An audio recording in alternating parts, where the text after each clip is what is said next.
Sir will be with us in next 5 minutes.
Hello, students.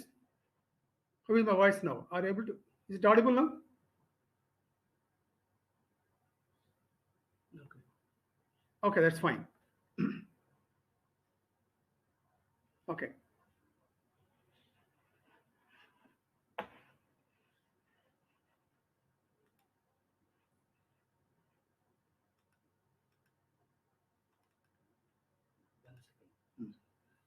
మీరు అది అటు ఇటు కాకుండా అయిపోయింది అది పైకి పెట్టండి.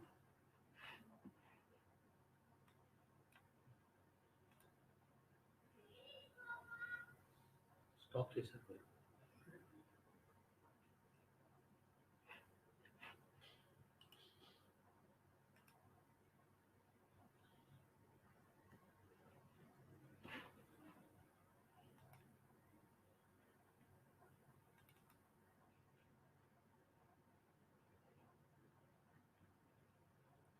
ఇక్కడ పట్టుకుని డ్రాగ్ చేయండి. హ్యాండిల్ అది.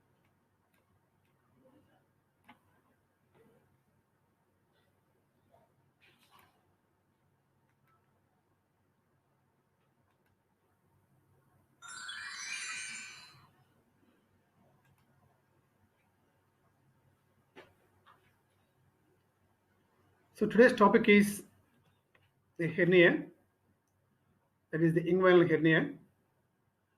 Before I tell something about inguinal hernia, you have to know about the general features of the hernia. That's why I will tell you a few points about general features.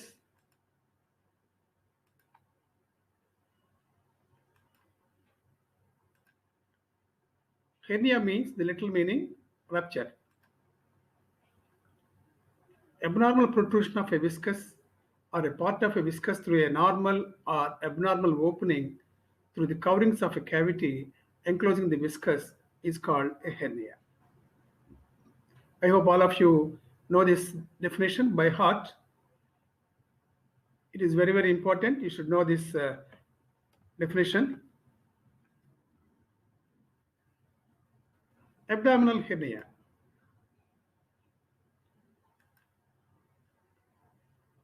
An abnormal protrusion of a viscus or part of a viscus through a normal or an abnormal opening in the abdominal wall is called the abdominal hernia. So our concern is mostly about the abdominal hernia. Types of abdominal hernia: internal hernia and external hernia. Internal hernia means herniation of abdominal viscus inside the cavity of the abdomen into a normal or abnormal orifice in the abdominal cavity. Can you tell me some normal orifice in the abdominal cavity?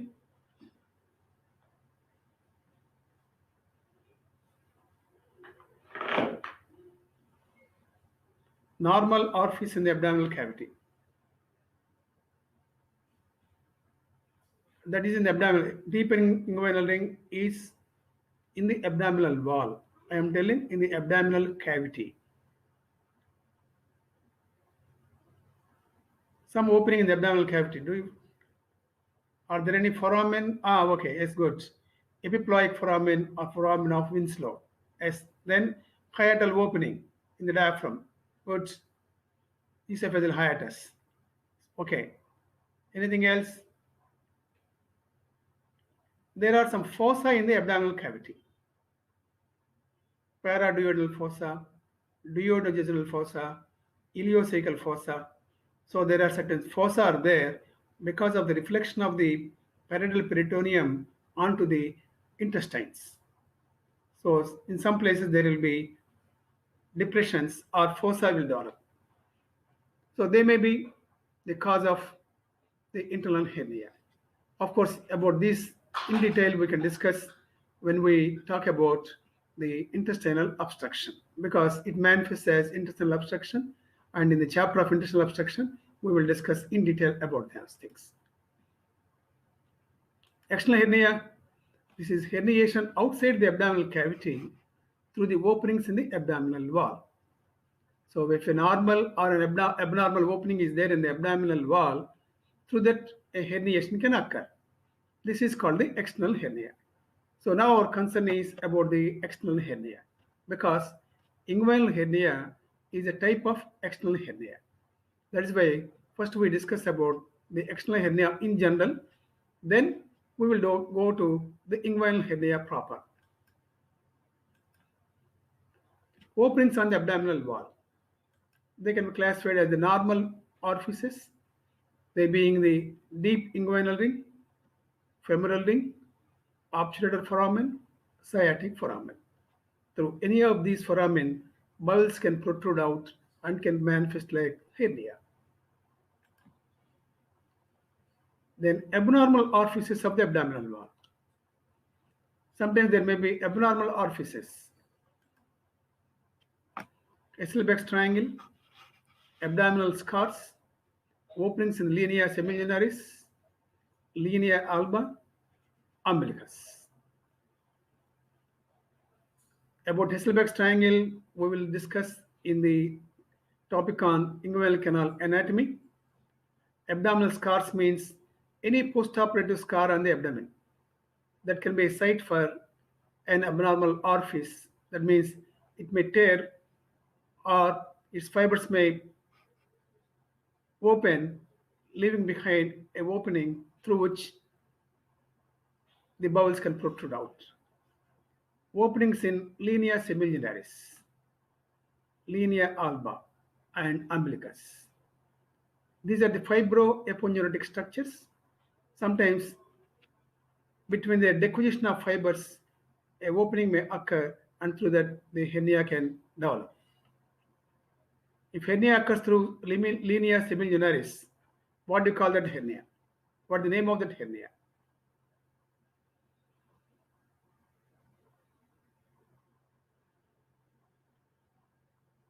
What is the name of the hernia that occurs through linea semigeneralis?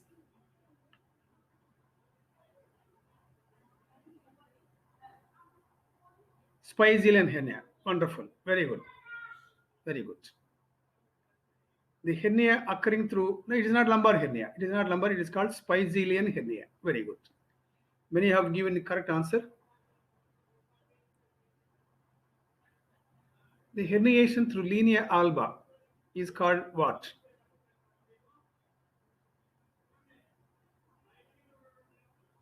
What is the name of the hernia occurring through linea alba? Very good. It is called the epigastric hernia. What the hernia occurring through umbilicus? There are two names. In the infants, it is called umbilical hernia. In adults, it is called, very good, paraumbilical hernia.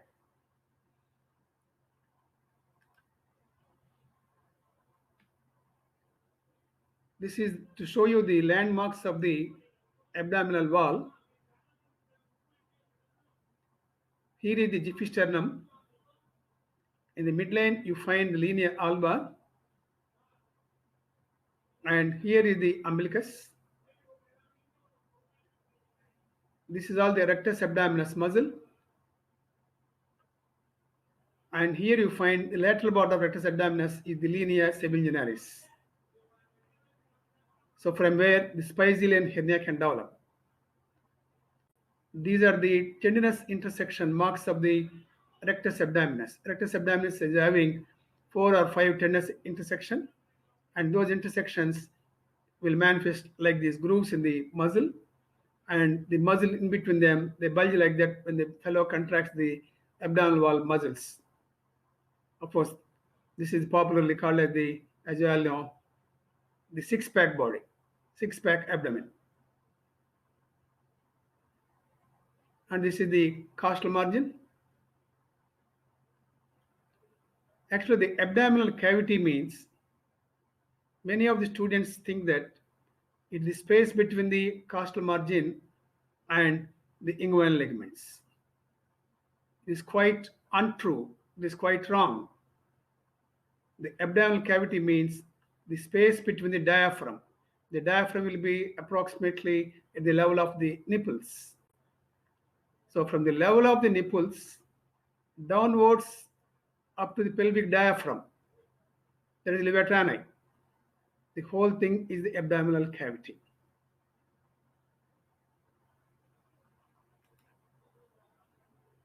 So the commonest hernia that occurs on the abdominal wall is the inguinal hernia occurring through the inguinal region. Then it is the femoral hernia. Is nipple line to pelvic diaphragm. That is the abdominal cavity. Not from nipple line. That is actually corresponds to pupil of the diaphragm. So it is the femoral hernia. So up to pelvic diaphragm means it is pelvic cavity only. So if you go up to pelvic diaphragm, there is levatrani. That means you are including the pelvic cavity also there.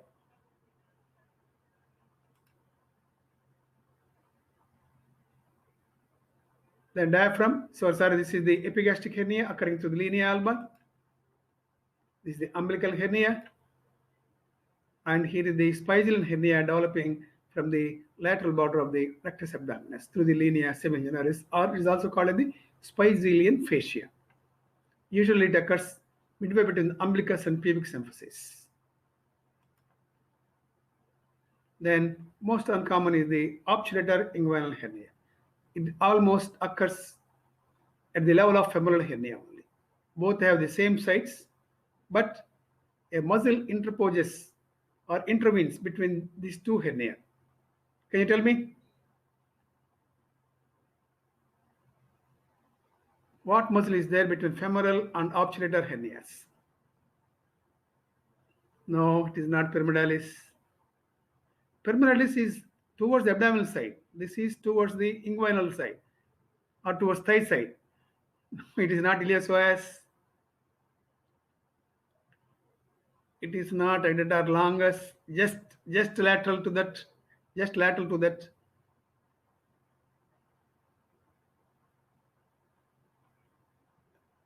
No, not so lateral. Iliopubis muscle. No, there is no iliopubis muscle. Can you tell me the muscle that is arising from pectineal line of the iliac bone? Muscle arising from pectineal line going into the thigh.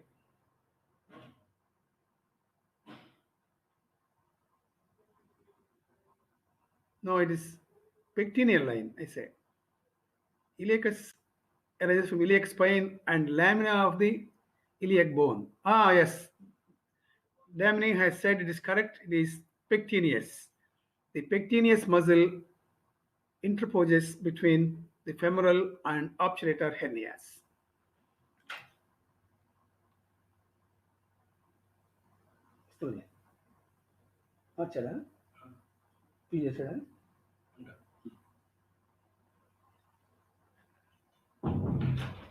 This is from inside the abdominal cavity. If you go inside and look at the anterior abdominal wall from inside, how it appears. Now you can see this is the bladder. Here are the seminal vesicles, and here is the prostate. These are all the pelvic structures. Now we are more bothered about this abdominal wall. And this part of the abdominal wall is having, that is the left side, is lined with the peritoneum, and this side, the right side, the peritoneum is being denuded. Just to see the comparison between these two things. Here is the giphisternum, and from this hangs down in the midline is the falciform ligament. The falciform ligament stretches between the giphisternum and the umbilicus, a triangular structure. That is in the supraumbilical midline structure. Then below the umbilicus, there is one ligament. What is this ligament called?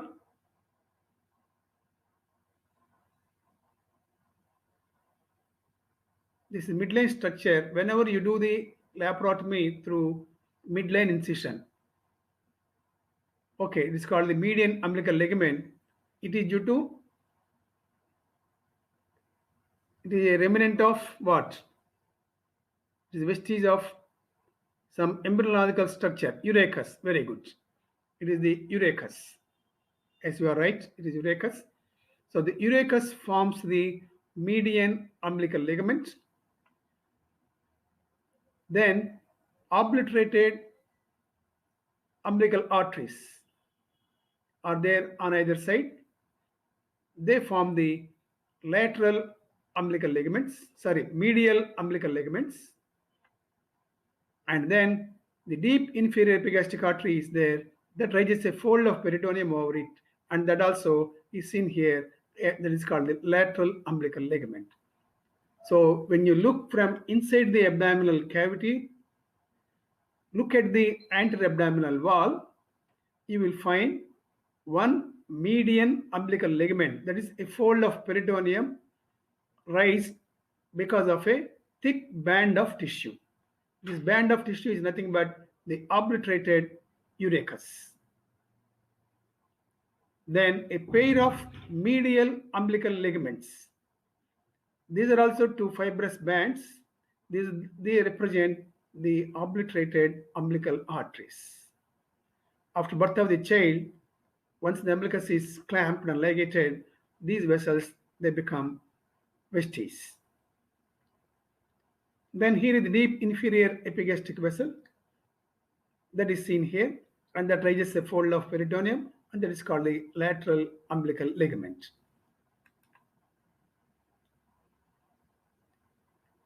The inguinal hernia, it is again divided into two types, indirect and inguinal and direct inguinal. So the indirect inguinal occurs lateral to the lateral umbilical ligament. The femoral hernia occurs just below the inguinal hernia, that is below the inguinal ligament. Through the ligamentum teres, the epigastric hernia arises. Through the umbilicus, the umbilical hernia arises. And through spicelian fascia, there is spicelian hernia. Through the obturator foramen here, the obturator hernia develops.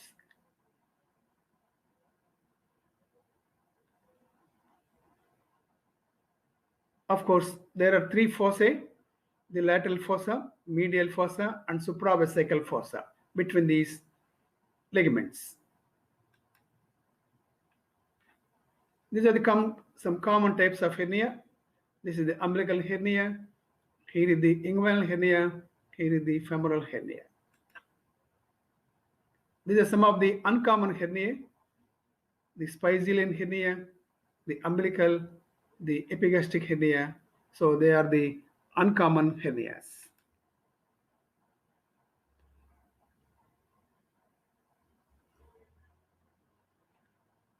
Just a minute, please.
The types of external abdominal hernia being inguinal is most common. Almost 3/4 of the hernias, they are due to inguinal hernias.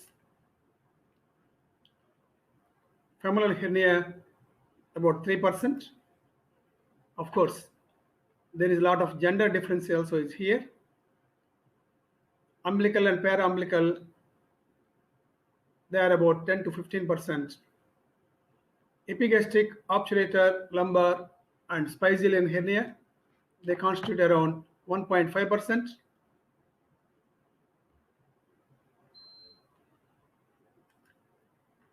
Incisional and ventral hernia, they constitute around 10%. Etiology of hernia, it is mainly because of the weakness of the abdominal wall. They may be due to inborn errors of metabolism leading to defective collagen formation. This occurs in various developmental disorders. It may be due to acquired collagen deficiency, as in smokers. The smoking causes the improper collagenization. Maturation of collagen doesn't take place. That is why the smokers will get chronic ulcers anywhere in the body. They don't heal normally. Similarly, because of the deficiency of the tension of the collagen, the patients are liable to develop hernia. So when you are doing surgery for a hernia patient, you must strictly see that the patient stops smoking at least 15 days before surgery. Otherwise, the chances of recurrence are very high. They are recorded to be around 3 to 7%. Stretching of abdominal wall as in obesity. The stretching of pelvic ligaments that occurs in multiparous women leading to femoral hernia. Congenital preformed sac. This is one of the most important disorder which leads to the hernia formation. That is due to persistent process vaginalis.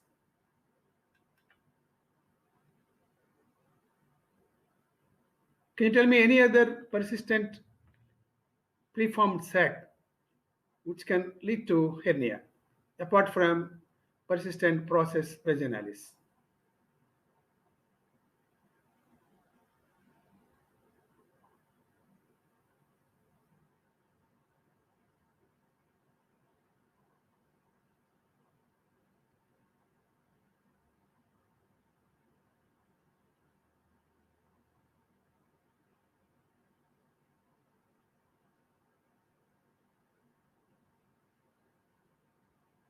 Okay, the patent, so apart from persistent process vaginalis, the vital intestinal duct, if it is patent, of course, it can produce a type of hernia. That is, of course, it is definitely not a complete hernia. It is eversion of the epithelium of the mucosa. So we'll deal with it at separate time. Okay, it is not this one. Warm flosil is something different. The third cause is due to raised intra-abdominal pressure. This can occur due to chronic cough, constipation, and difficulty in micturition.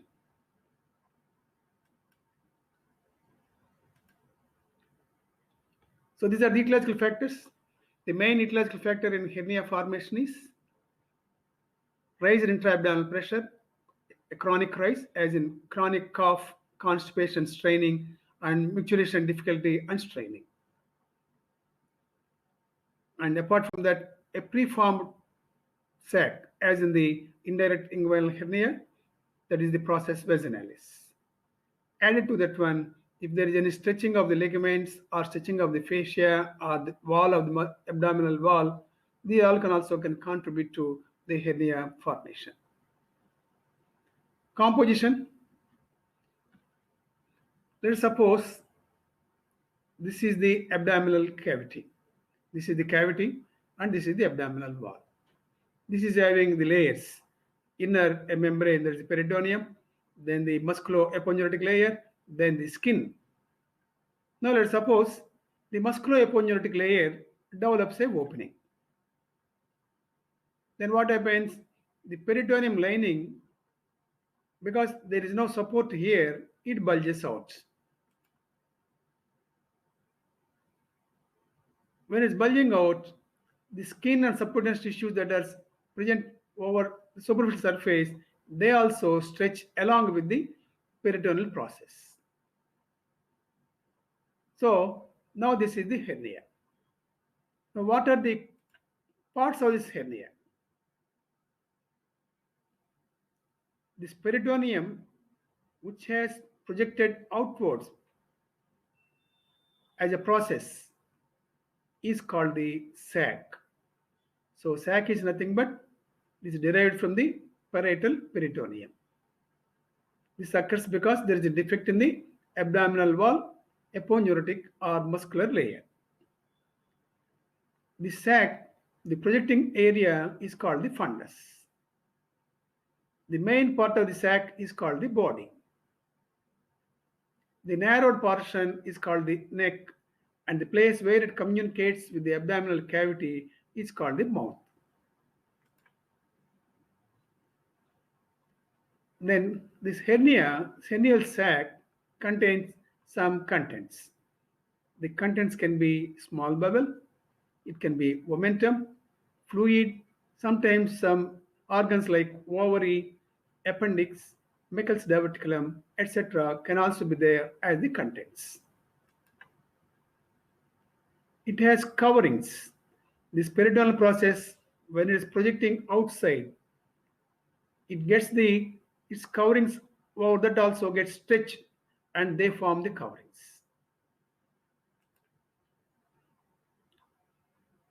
So this is the abdominal wall.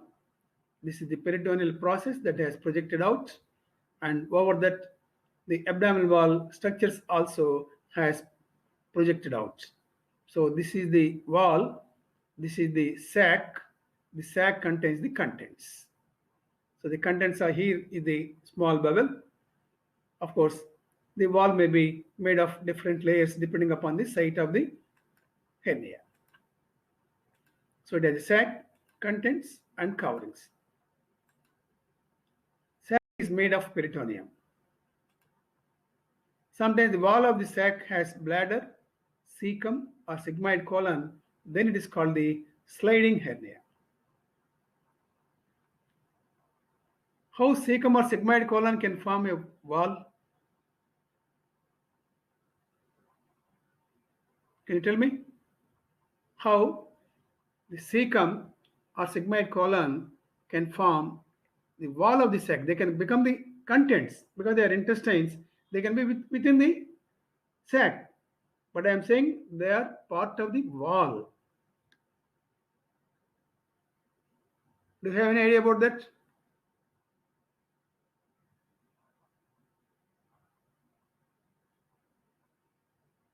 Posterior wall. What posterior wall means? What do you mean?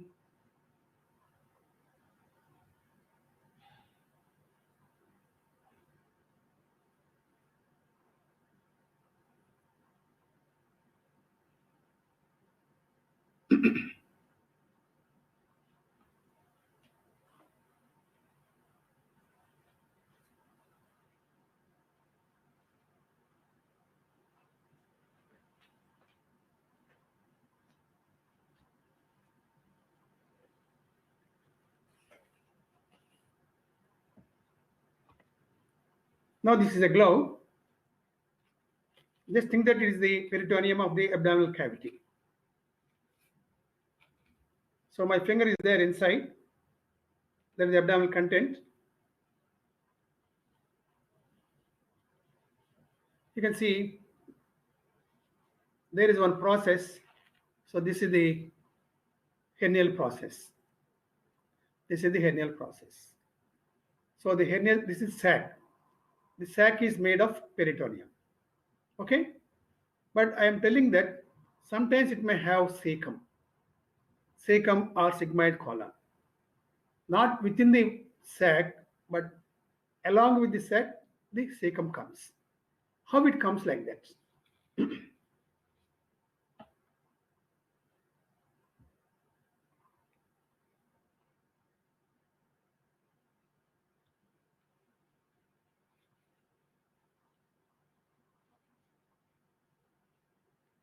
Now the white structure here, what you are seeing is the colon, cecum.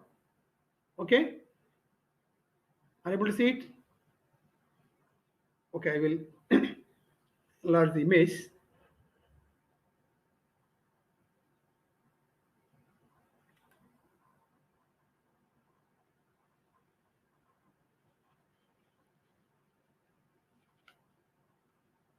So this is the hernial sac. Now I'm explaining to you how sliding hernia can occur.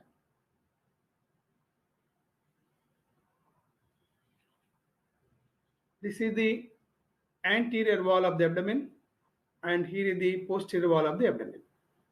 On the posterior wall of the abdomen, there is cecum.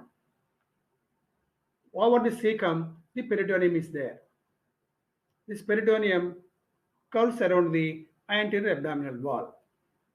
Okay? Now, when the hernia is progressing, its sac is being pulled. When sac is being pulled, along with that, the intestine also is dragged down. Okay, now you can see here, this is the sac, this is this cecum. Cecum which is there outside, it is bound to the post-abdominal wall only by loose airway tissue. If you pull the cecum tightly, the cecum can be pulled. Cecum is not very tightly bound to the post-abdominal wall. That's why when this peritoneal process, because it has a lot of contents inside and dragging it down, the bowel also will accompany it downwards. So that's why now you can see here it may be having only peritoneal process. As you go near to the neck of the sac, you will find the bowel. So there you can see that the bowel, the neck of the sac is very thick. So whenever you find thick sac, you must always suspect a sliding inguinal hernia. Is it clear? Similarly, on the medial side, if direct inguinal hernia is there, let's suppose this is bladder. The bladder will be pulled along with the sac, and bladder will come in the wall, not in the lumen. It is not there in the lumen. In the lumen, bowel is there, but outside, the white structure is the bowel or the bladder. So this is the sliding inguinal hernia. Do you understand this point?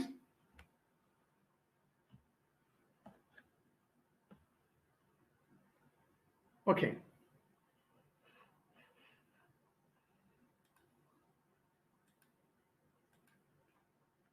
The contents may be straw-colored peritoneal fluid.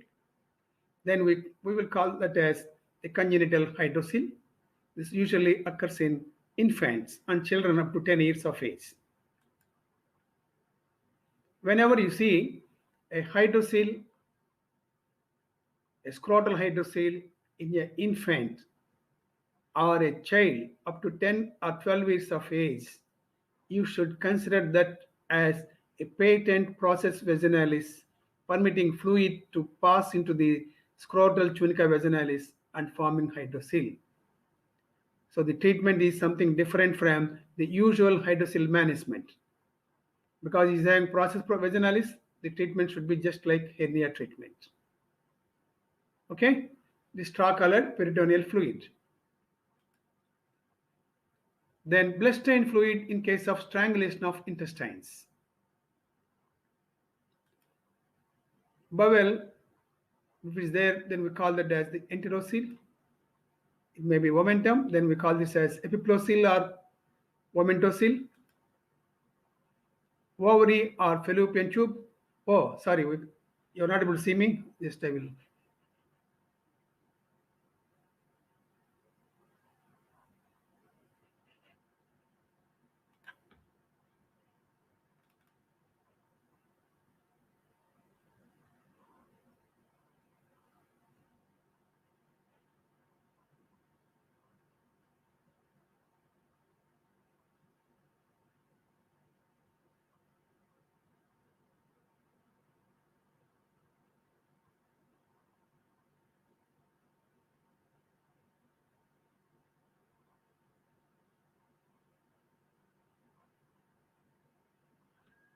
Okay, I hope you are able to see the screen now. Okay. So the contents may be straw-colored peritoneal fluid, blood-stained fluid in case of strangulation. It may be bowel, then it's called enterocele. It is greater omentum, it is called epiplocele or omentocele. It may be ovary or fallopian tube. It has no name. It may contain Meckel's diverticulum, then it's called Letter's hernia. It may contain portion of circumference of the bowel, then it's called the Richter's hernia. Sometimes the lumen may contain bladder, not the wall. Sometimes the lumen may contain the bladder. That is in case of large direct inguinal hernia.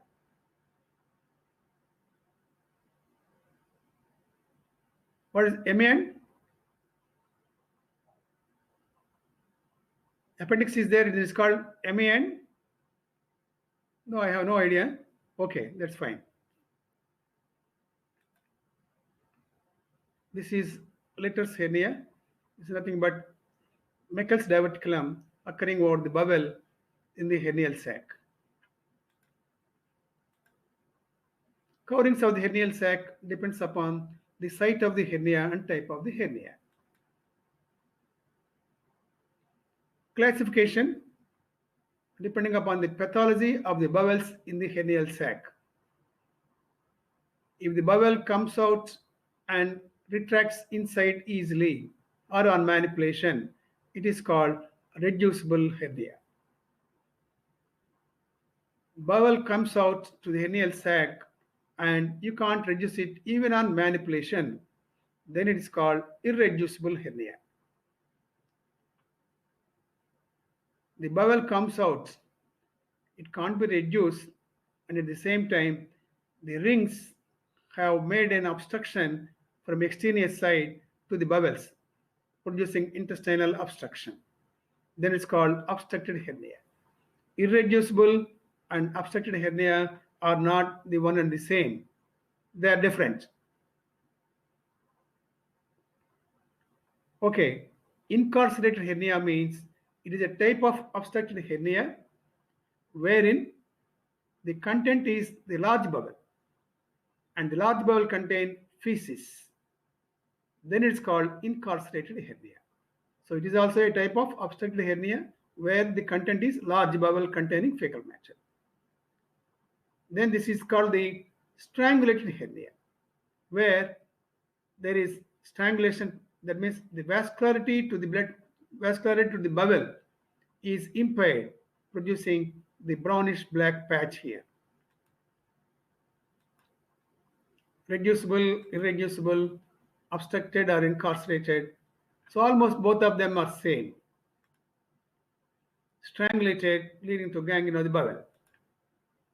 Inflamed, if appendix or mucus diverticulum or ovary is the content, sometimes they get inflamed.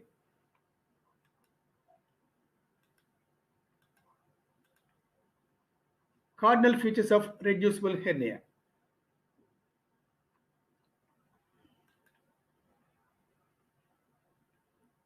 There will be swelling. The swelling is reducible, either on lying down supine or on manipulation. And there will be expansile impulse on coughing. These two are the very, very, very important signs of hernia. If any swelling has these two things, then it is considered as hernia. Of course, in case of meningocele, it is not hernia, but you will find the same thing. There will be reducibility, there will be expansile impulse on coughing. So it is also one type of hernia where the content is only fluid, not the bowel.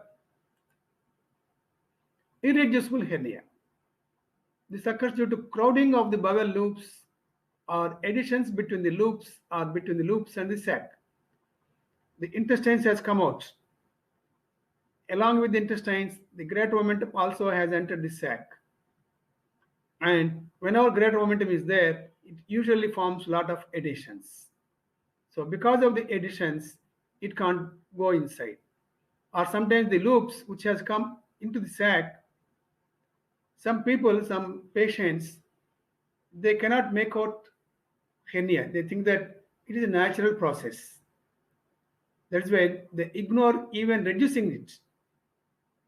Many of the hernia patients, during working time, the hernia will be bulging, but when they lie down to sleep, they usually reduce the hernial sac.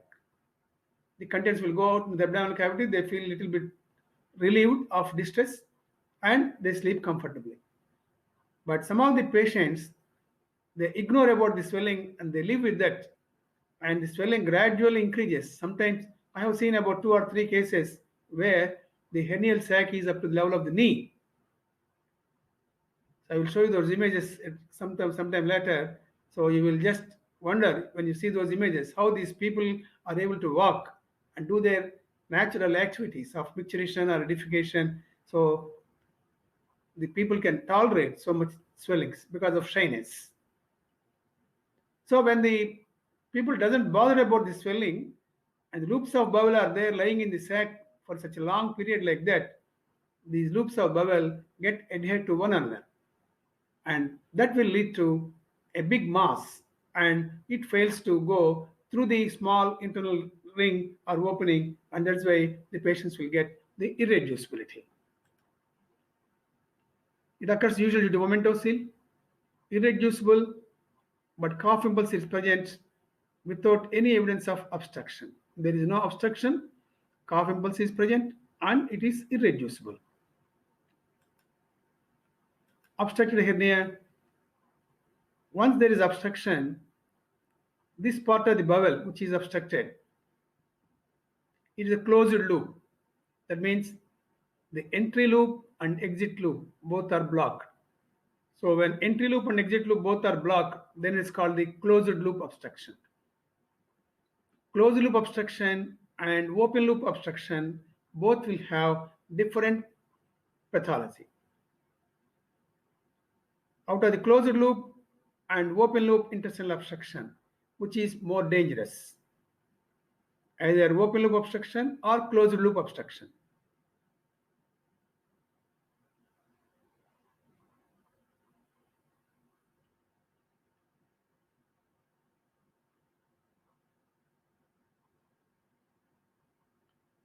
Okay, you're all right. Closed loop obstruction. Why so? Tell me. Why closed loop obstruction is more harmful?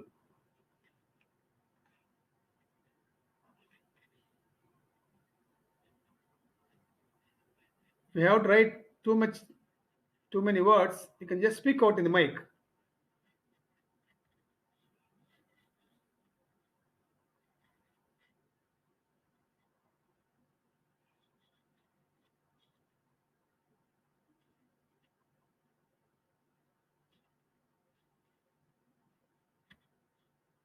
Okay. The closed loop obstruction will have mainly, number one, progressive distension of the closed loop. This progressive distension of the closed loop leads to congestion. Congestion is because of first venous obstruction will be there. That leads to edema of the wall, and then that adds to more of gaseous distension. Then that will promote ischemia of the bowel, leading to gangrene. Once it becomes gangrenous, the gangrenous patch gives way because the internal tension in the closed loop is very high. That's why the bowel leaks at the place of ischemia of the bowel or gangrenous patch, and that will lead to leakage of the contents into the peritoneal, into the sac. And once you do surgery and release the obstruction, all these infected contents that are there in the peritoneal sac, they will go into the peritoneal cavity and cause a lot of complications due to infection. There is peritonitis, spreading peritonitis. So closed loop obstruction is very, very dangerous when compared to the open loop obstruction. So obstructed hernia manifests with tense, tender swelling because of distension of the closed loop. The closed loop progressively distends. That's why the hernia swelling will become progressively increasing in size, as well as it becomes very tense and severely tender. And there is no impulse on coughing because it is obstructed. It is irreducible. And there will be features of intestinal obstruction in the form of abdominal distension, vomiting, constipation. Incarcerated hernia, it is a type of obstructed hernia containing colon with its lumen blocked with feces. Strangulated inguinal hernia, it is obstructed hernia with compromised vascular to the herniated bowel.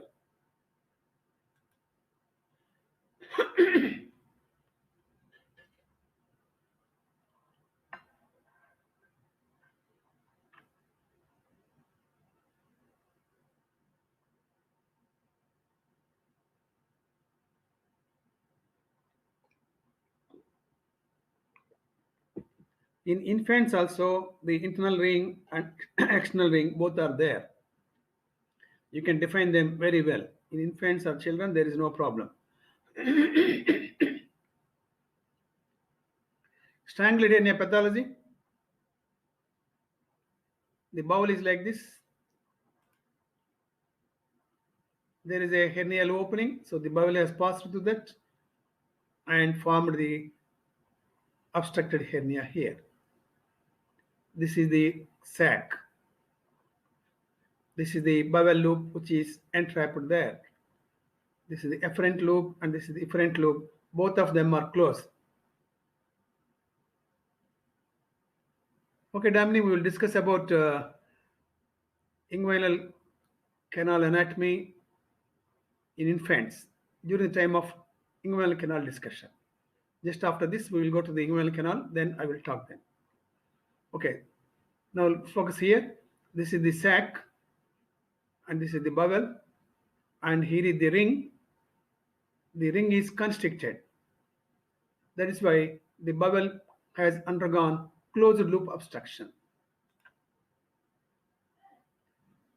So first what will happen will be at the place where the ring is there tight around the bowel. So that part becomes ischemic. So gangrene commences at the sites of constriction ring. Then at the apex of the loop, the bowel develops gangrenous patch. The gangrenous patch can give way, leading to perforation and leakage of contents from the bowel loop into the peritoneal, that is the hernial sac. And this can cause spreading inflammation to the peritoneal cavity, or sometimes peritoneal cavity is not affected till surgery is done to open the ring.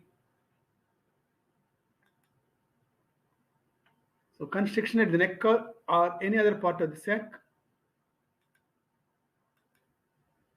leads to impairment of venous rhythm, congestion and exudation of fluid into the sac,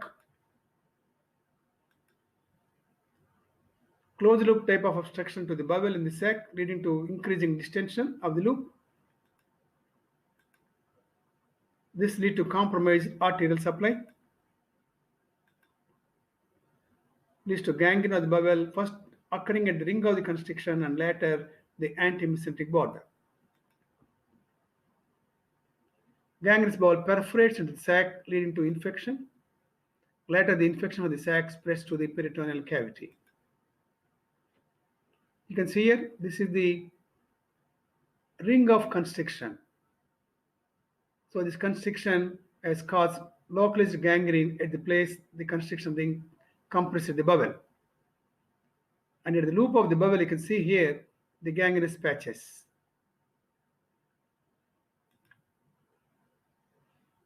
Clinical features of strangulation.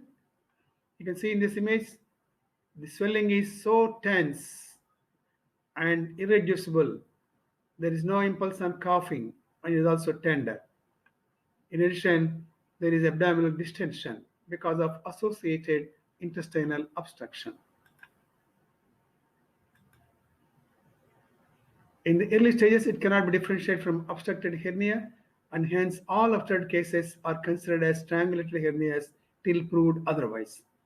So the obstructed hernia and strangulated hernia both have almost similar clinical features or clinical manifestations. So you cannot differentiate between the two clinically. Of course, there are some meager signs which may be able to make you to differentiate, but whether it is obstructed or strangulated, what the surgeon has to do is to relieve the obstruction by surgical means as early as possible. If it is possible within a minute's time, better to do within minutes' time. So that is why every obstructed hernia case is clinically considered as strangulated. If you think it is just obstruction, your course of action will not be so rapid and fast. If you think it is strangulated, your course of action will be, of course, very rapid. And after opening, you may not find any strangulation. It was only simply obstruction. For that, you need not repent. You should feel happy because you have saved the intestines of the patient. There may be associated features of peritonitis and parietal ileus in late stages in strangulation. So these are the minor differences between obstructed and strangulated hernia clinically. Tenderness mild in obstructed, severe in case of strangulated. There are features of inflammation like erythema and warmth in obstructed hernia is absent, strangulated is present. Features of sepsemia, fever, leukocytosis, shock seen in late stages of obstructed hernia present in the early stages of strangulated hernia.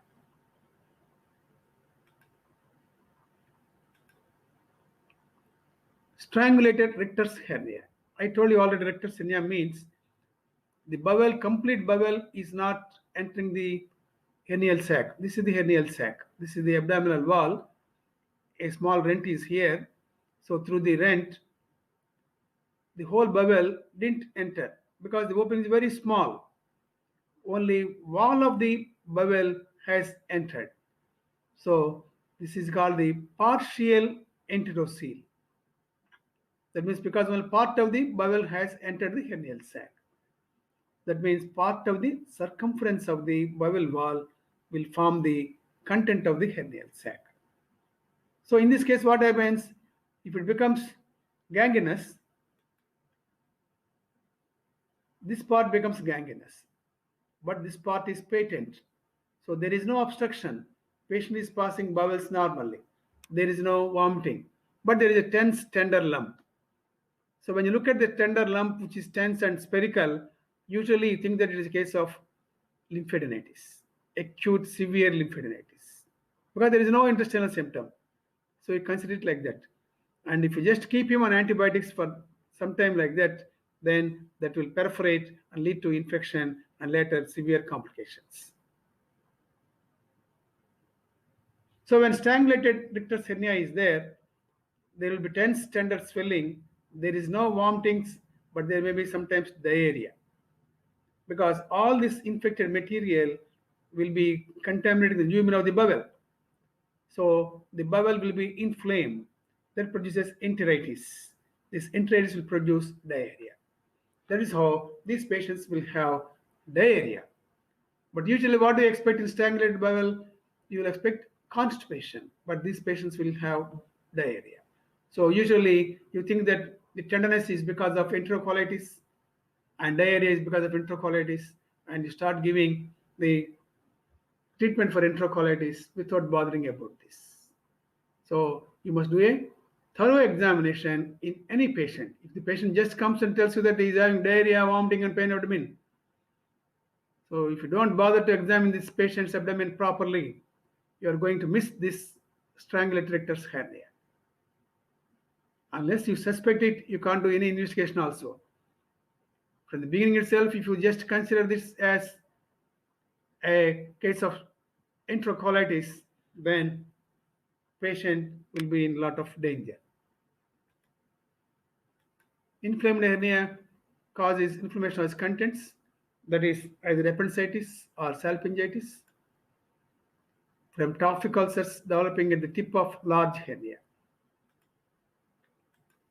Clinical features of acute inflammation of the hernia.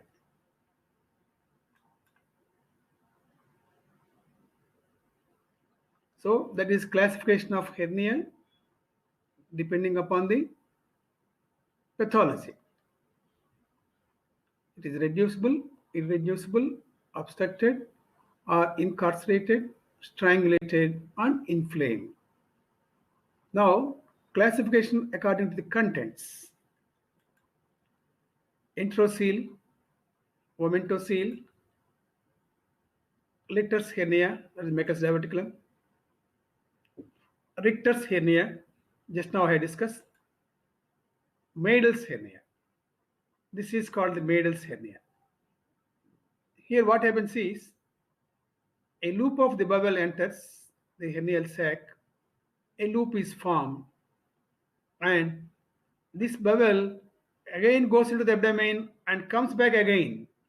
So there are two loops of bowel with central loop inside the abdominal cavity.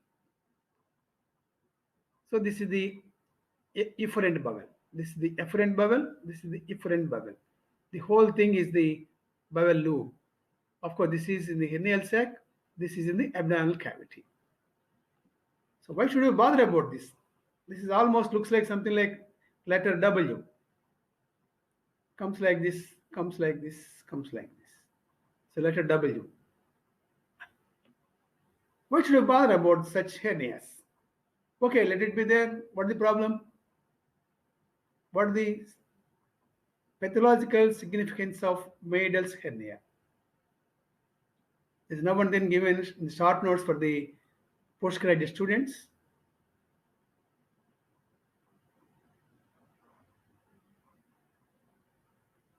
Gangrenous change where? Okay, gangrenous change, that's true. Where?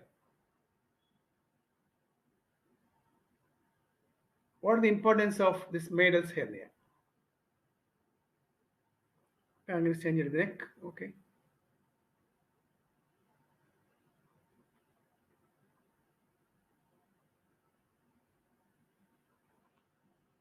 Okay, I will discuss.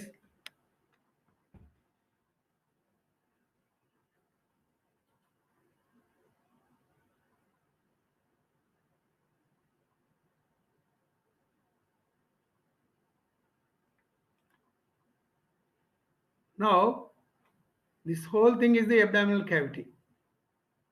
So this part is all abdominal cavity.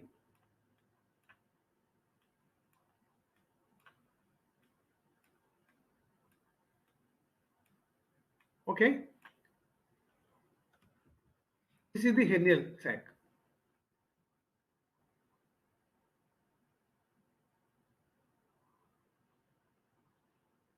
Now the patient comes to you with Madel's loop.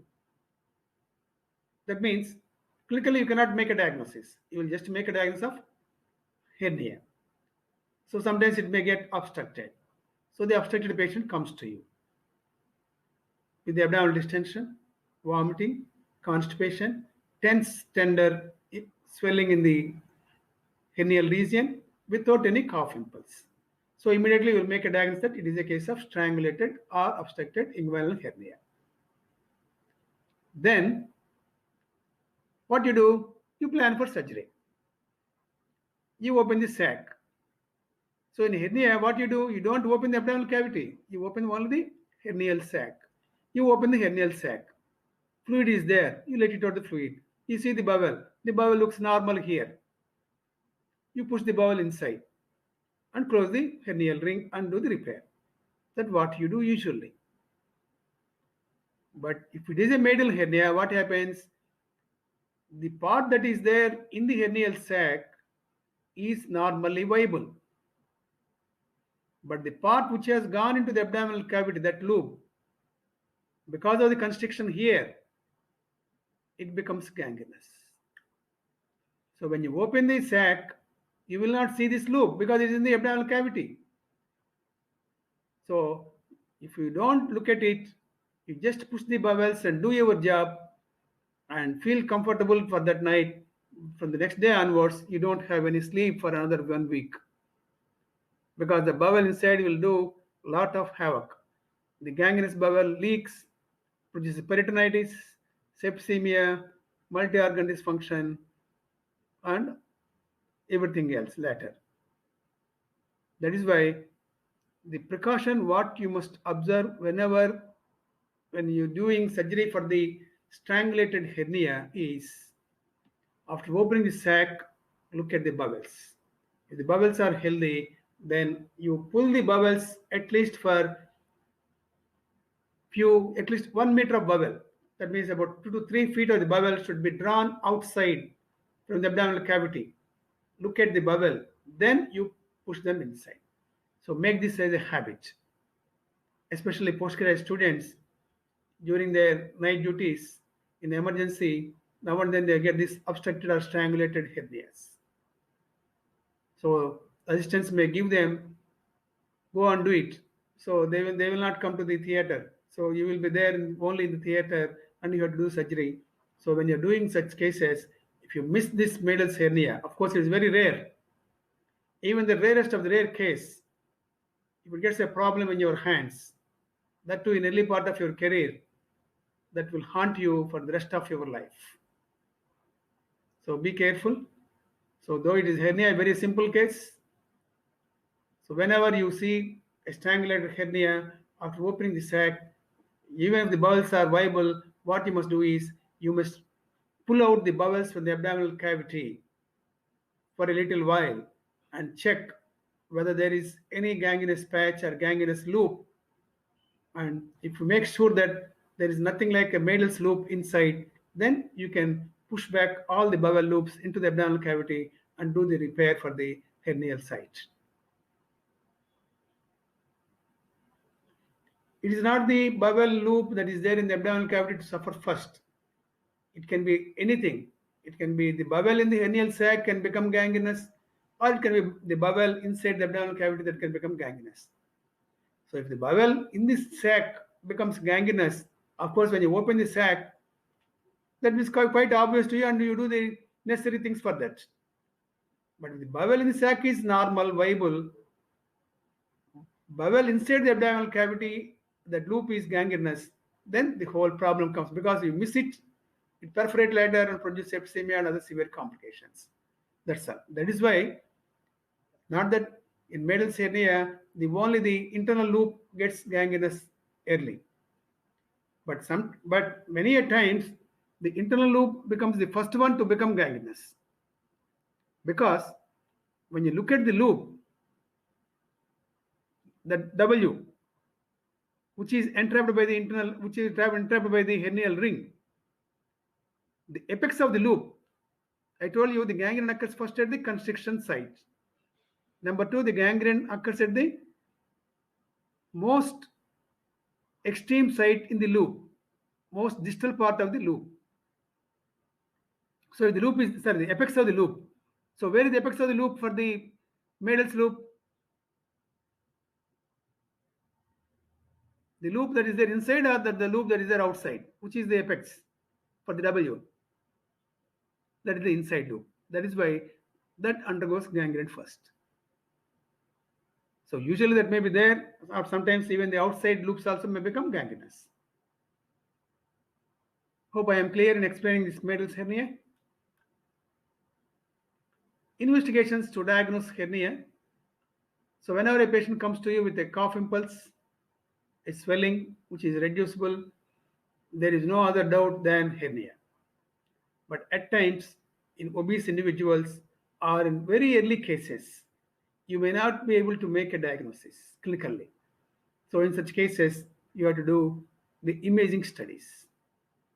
Ultrasound or CT scan helps in identifying clinically undetectable hernia, especially in obese. CT is useful in incisional hernia. MRI scan, it is helpful in differentiating sportsman hernia from orthopedic injuries. Herniography is contrast injected into the abdominal cavity, and the patient is asked to cough, and radiograph is taken to demonstrate hernia in the undiagnosed groin pain.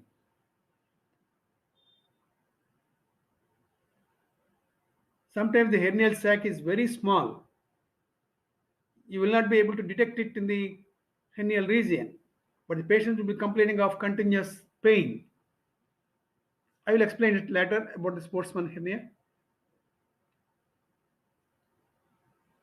So in such case, what you do the test called herniography. You inject the dye into the abdominal cavity, ask the patient to cough, and then you take an X-ray.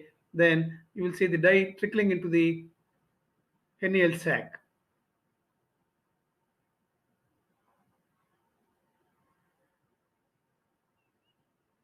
So you can see here when this is a CT scan of a patient of incisional hernia.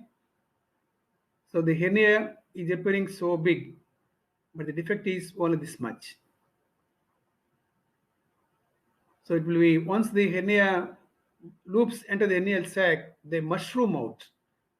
So the fundus and body will be wider, but the neck is small. That is why they are prone for strangulation and obstruction.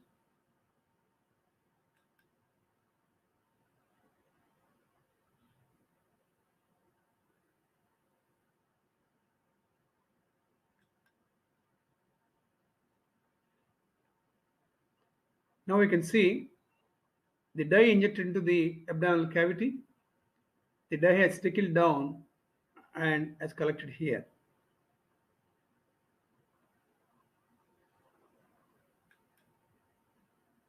Management of hernia.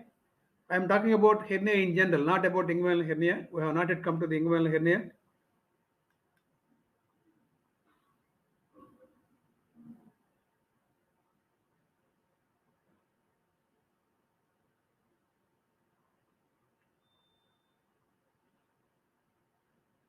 No. In the CT scan, the liver, whether it's seen right or left, that depends upon whether you see this cut section from below or from above.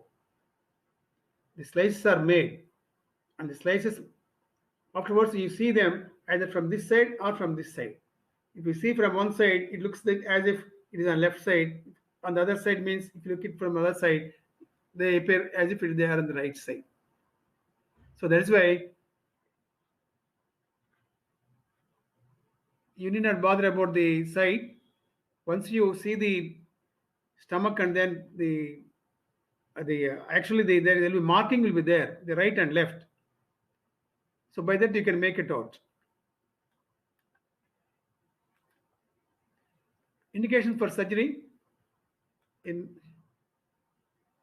small hernias are more liable to strangulate, and hence, irrespective of size, hernia needs surgical correction.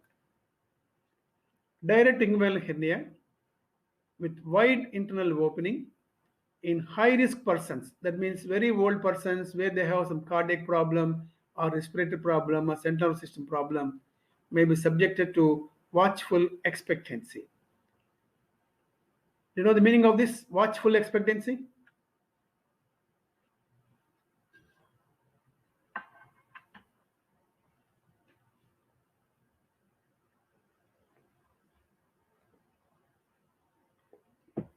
Watchful expectancy, what is that?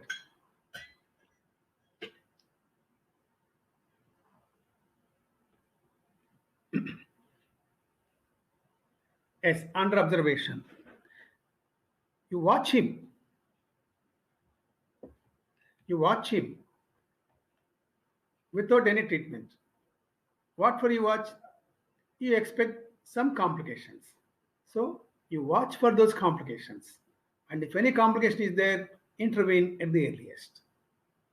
So watchful expectancy means the patient has to be managed non-surgically at the doorstep of operation theater. Not in the operation theater, but at the doorstep of the operation theater. So you have to watch him continuously, monitor him, and whenever he develops some problem, immediately you must do surgery. Of course, patient will have some complications. So you have to explain the complications to the patients and their attendants, and then you must do the surgical intervention. The principles of hernia repair: reduction of the contents and dealing with the sac, because this is an extra projection that has to be removed. That has been done only after reduction of the contents. The defect is there, the defect has to be corrected. How do you correct the defect? By suturing the defect or by interposition of a prosthetic mesh.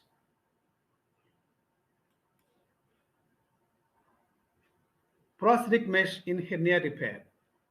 Nowadays, it is one of the most frequently used device to repair the hernial defects. It is used to strengthen the hernia defect by placing it as a tension-free patch over the defect. So what do you understand by this tension-free patch?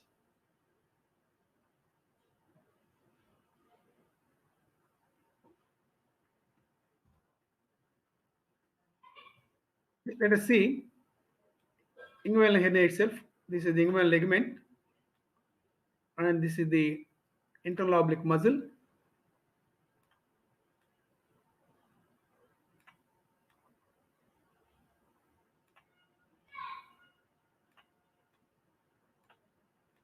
And this is the midline. This is the aponeurosis. This is the internal oblique muscle. Now here is the defect. When the defect is there, what you do? You close the defect.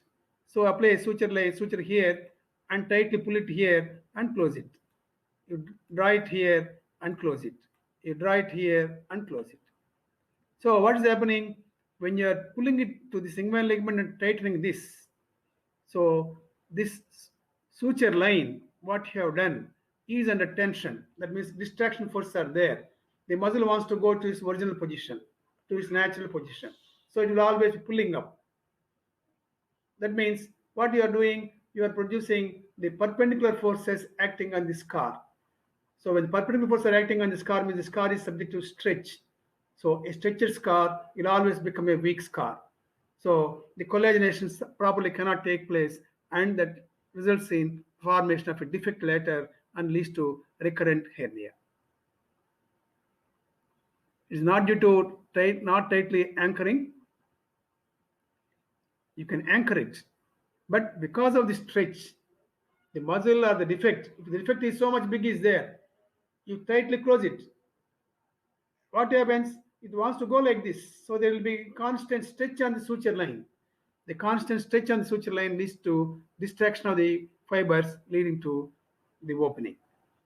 So whenever you do closure of a defect anywhere in the body, there should be a tension-free suture. Skin also, when you are approximating, edges are not coming together easily, but you are applying a lot of traction on the suture and then pulling it together tightly, then what will happen? The edges will become gangrenous. So any structure should never be tightly closed under tension. So if you use this hernia mesh over this and close it, then there will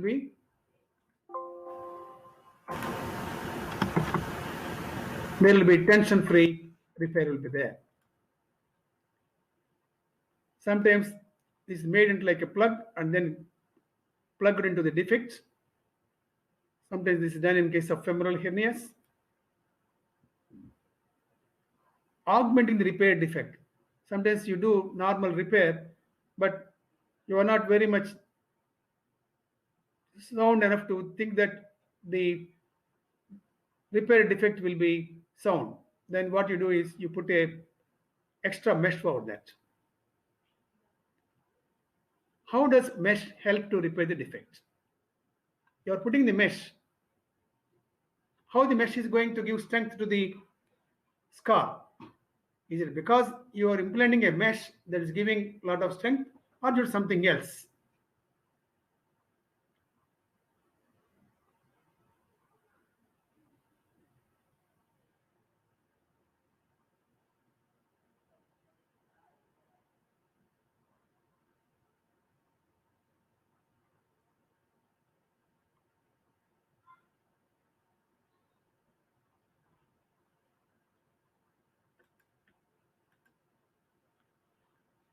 This is the mesh.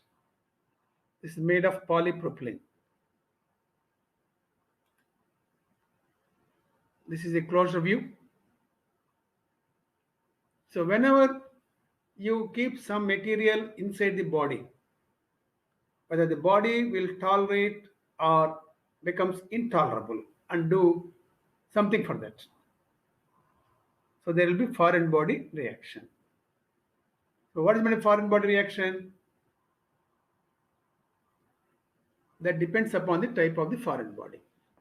Some of the foreign bodies, the body doesn't mind much. For example, if a thorn is there, a thorn has pricked into the sole and it has entered the tissues. That is very irritant to the tissues. That is what the body will try to do is it wants to expel it out. It can't expel it out. That is, there will be inflammatory reaction around the thorn, and that produces suppurating infection. An abscess will form, abscess will burst, and the thorn will go out. Or if you remove the thorn, the abscess will heal. If it is not very much irritating, then what the body will do? It forms a lot of fibrosis. Whether it forms an abscess or fibrosis depends upon severity of the reaction and also about the contamination of the foreign body. The foreign body is already contaminated, that will lead to abscess formation. If the foreign body is not contaminated, less irritating, then there will be a lot of fibrosis. So this polypropylene is less irritant to the tissues. That is why acute inflammatory reaction will not occur. It produces a mild chronic inflammatory reaction producing a lot of fibrosis. The fibroblasts grow through the interstices of the mesh and lay down collagen, making it into a sheet of dense collagen. So this is the proline mesh you implant there in the tissues. Then this is all the granulation tissue that has formed over and in the interstices of the mesh. After 3 weeks, it gets organized to like this. So now you are seeing only a thick collagen sheet in the place of the polypropylene mesh. Types of mesh: non-absorbable polypropylene mesh. It is widely used. It is, of course, these details are not necessary for you. That's why just I skip these things. Biological mesh. It is made of human or animal dermis or porcine intestinal submucosa. Tissue separating mesh. Just of course, I will tell you here.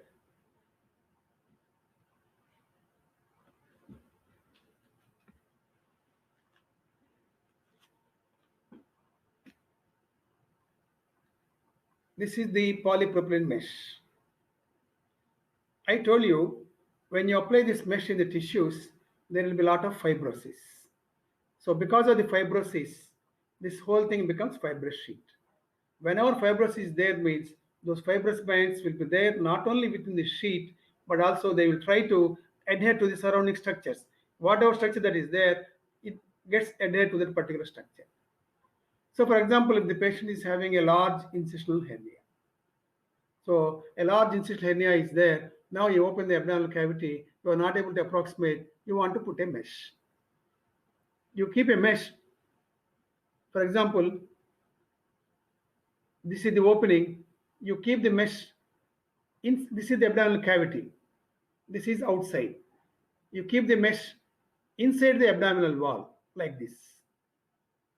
Now what happens? All the bowels will be in close contact with this mesh. So when the bowels are there, when fibrosis is forming here, there will be adhesions between the bowel and this mesh, leading to a lot of fibrosis, adhesions, intestinal obstruction. That's why this mesh, polypropylene mesh, has to be kept only in the abdominal wall, not inside the peritoneal cavity. Please remember that. When you want to keep the mesh inside the peritoneal cavity, then you must have a mesh which is called dual mesh. Dual mesh means it has polypropylene mesh on one side, on inner side there is a membrane which prevent fibrous adhesions. So this is called tissue separating mesh.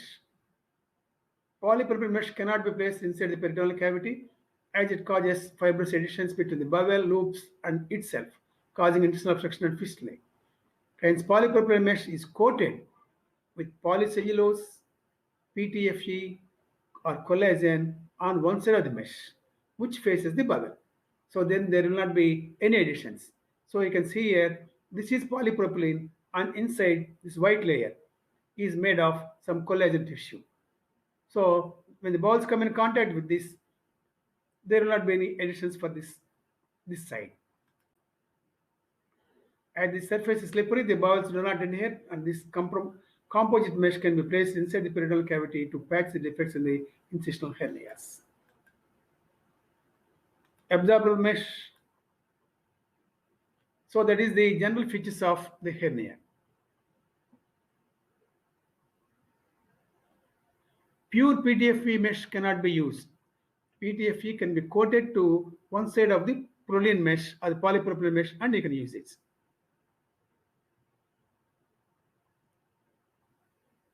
In any case, mesh used can form abscess. No. Properly placed mesh under strict aseptic precautions will not produce an abscess. If abscess has developed means the patient had some immunocompromised states, or the mesh is placed not in strict aseptic precautions, either theater environment or surgical team, or not having proper asepsis.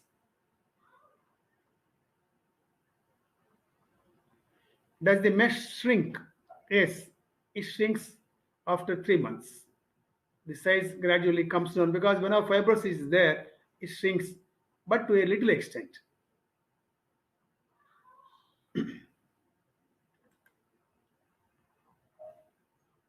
Groin. What is groin? Groin means the adjoining bioabsorbable, only the bioabsorbable mesh, if you use it, it doesn't have much tensile strength. When tensile strength is not there, after 3 weeks or 4 weeks, the mesh stretches out. That's why a dual mesh, a combined mesh has to be used. For the bioabsorbable mesh also, there will be fibrosis, but that fibrosis will not be strong enough.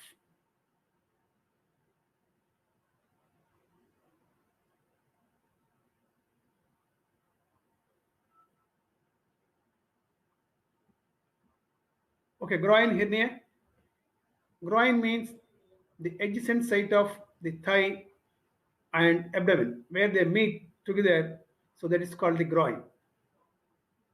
Both the upper part of the inguinal ligament and lower part of the inguinal ligament are considered as the groin areas. Groin hernia means it can be either inguinal hernia or femoral hernia. So both these put together called as the groin hernias.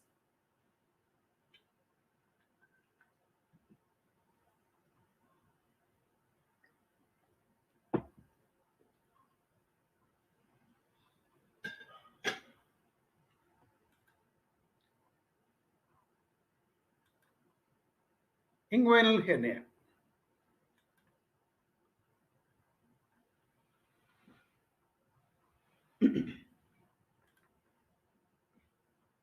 It is protrusion of abdominal contents through the inguinal canal. To understand about the inguinal canal, you must just go through few aspects of the development of inguinal canal. To understand that,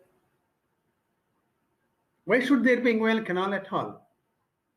A canal is there in the abdominal cavity, sorry, abdominal wall. Why should it be there? What is the necessity for that? The necessity for that is for the transmission of the spermatic cord in males and the round ligament of uterus in females. That's why let's see and look at the descent of testes. During 8th week of the child, the gonad is forming here in the retroperitoneum. It is not in the scrotum. The gonads are there in the abdominal cavity behind the bowels.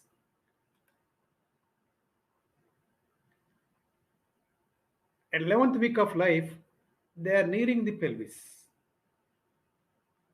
They have developed. They developed their epididymis and vas deferens also.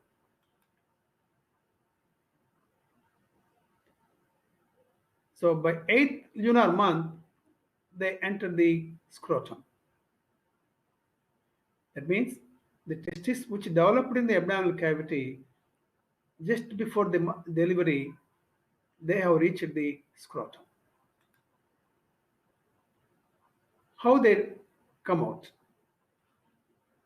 Whether they come out just by making a opening in the abdominal wall and comes out like this, or do they do something else?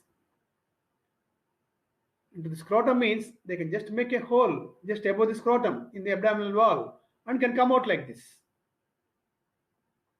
If it comes like this, then what would have happened? All the males should have born with hernias. That's why God is great. He made such a great arrangement in the abdominal wall that only testis comes out, and by the side of it, no bowel or no structure will pass into the scrotum. How he made this arrangement, let us see. These are the 3 layers of the abdominal wall muscles. External oblique muscle, internal oblique muscle, and transverse abdominis muscle. And here is the fascia transversalis. And this is the peritoneum. This is the peritoneum on the posterior abdominal wall. So post-abdominal peritoneum is coming like this and covering the inside of the anterior abdominal wall.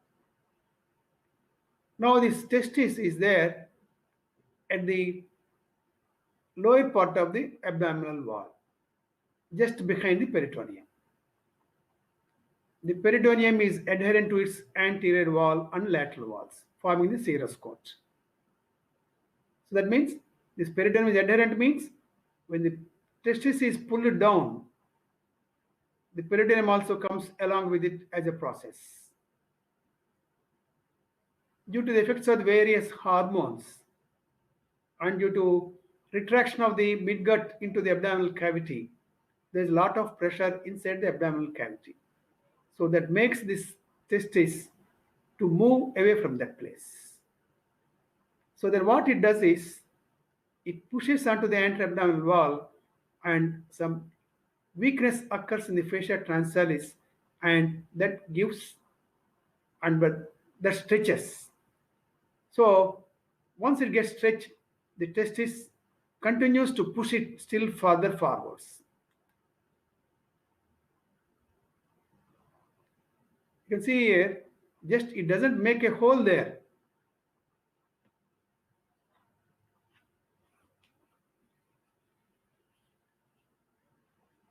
If it is the fascia transversalis, the testis which is there behind it, it pushes it like this. As it's pushing, what is happening is it gets a sleeve of the peritoneum along with it.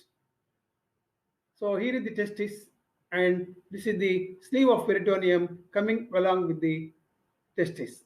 So fascia transversalis becomes a thin layer and forms a covering for the testis. Then it comes into the area between the internal oblique and fascia transversalis. Actually, the transverse abdominis muscle is slightly above this plane. So the testis comes and encounters the lower border of the internal oblique muscle here. It stretches that part also. And the internal oblique muscle also stretches along this testis and forms a covering for that. Then it comes across the external oblique muscle aponeurosis. That also gets stretches and forms a covering for that. So once the testis has come out of the external oblique aponeurosis, it comes into the scrotum. So by the time the testis reaches the scrotum, it has 3 layers covering it. Most internal was the layer derived from the transversalis fascia. The middle one is the derived from the internal oblique muscle, and outer one is the facial layer derived from the external oblique aponeurosis. So it has 3 layers. So these become the coverings of the testis and the spermatic cord. The internal one is called the internal spermatic fascia. The outer one is called the external spermatic fascia. The middle one is called as the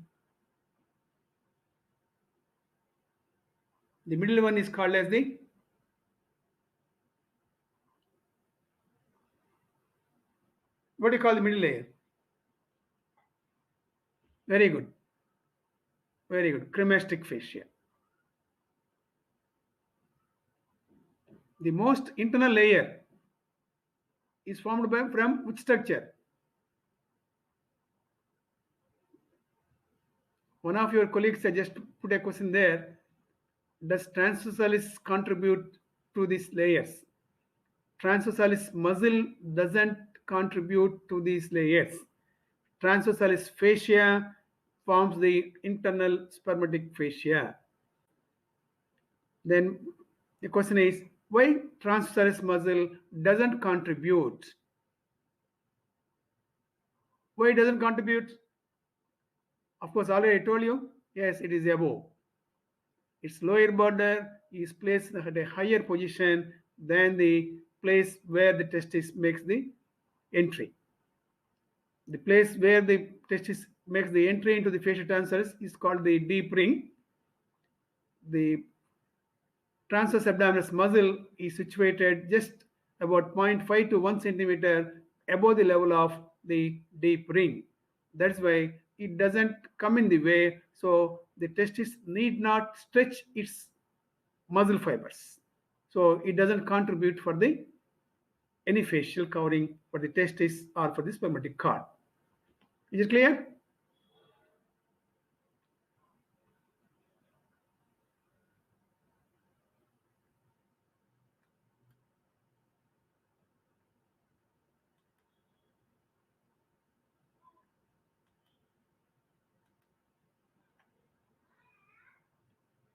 Okay.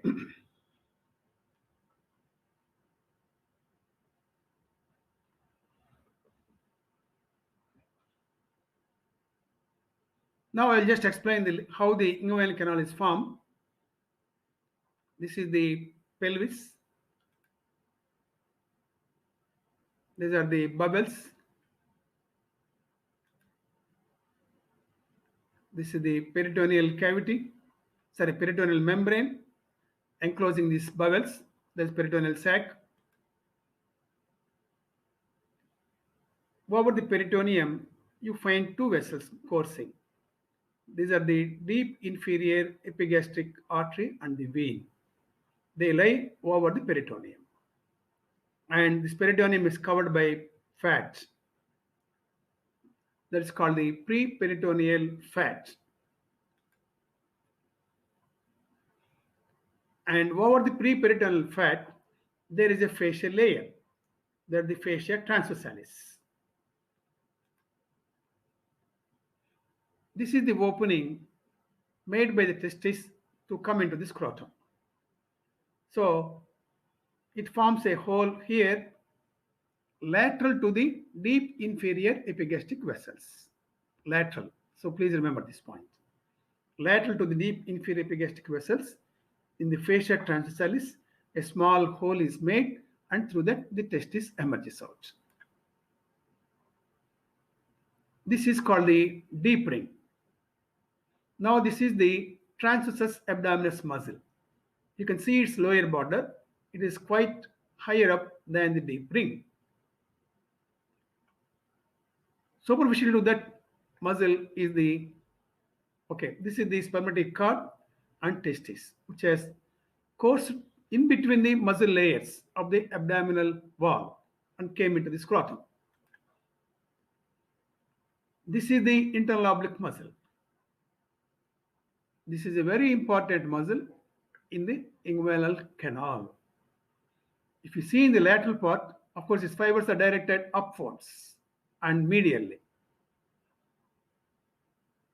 This is fascia transversalis, which has muscle fibers directed transversely and medially. So the next layer to transverse abdominis is the internal oblique. It takes its origin from the iliac crest and lateral 2/3 of the inguinal ligament. Its muscle fibers course in front of the spermatic cord. Spermatic cord is, of course, here also is spermatic cord. This is the spermatic cord. Up to here is the spermatic cord. So this part of spermatic cord is covered by this internal oblique muscle. Then it arches above the spermatic cord. And then it comes behind the spermatic cord. So here it is behind, here it is in front, here it is above. And here in this region, just paramedian, the transabdominous aponeurotic fibers and internal oblique aponeurotic fibers, they meet together and form a conjoint structure that is called the conjoint tendon. The conjoint tendon comes behind the spermatic cord and inserted into the pubic crust and pubic tubercle. Outside this layer, that is superficial to this internal oblique muscle layer, is the external oblique aponeurosis and muscle. Its muscle fibers are directed downwards and medially. And it has an aperture for transmission of the spermatic cord outside, that is called the external ring. So we have seen two rings, internal ring, external ring. And the place between them is called the inguinal canal. And all these two muscles, fascia transversalis gives a covering, that is interspermatic fascia. Internal oblique muscle gives a covering that is called cremastic fascia. The external oblique muscle gives a covering that is called the external spermatic fascia.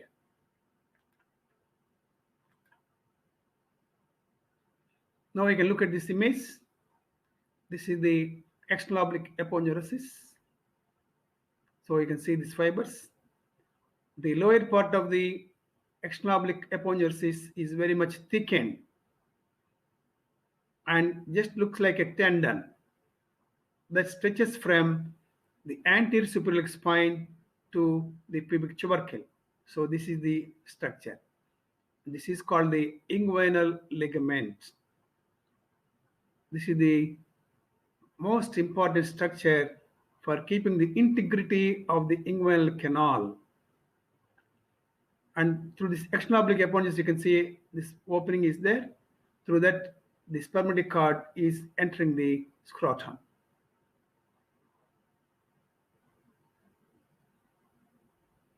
Of course, this is rectus abdominis muscle.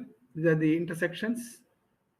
Let's not bother about this now at this present moment. Let's focus ourselves to the inguinal canal region. So this is the inguinal canal region.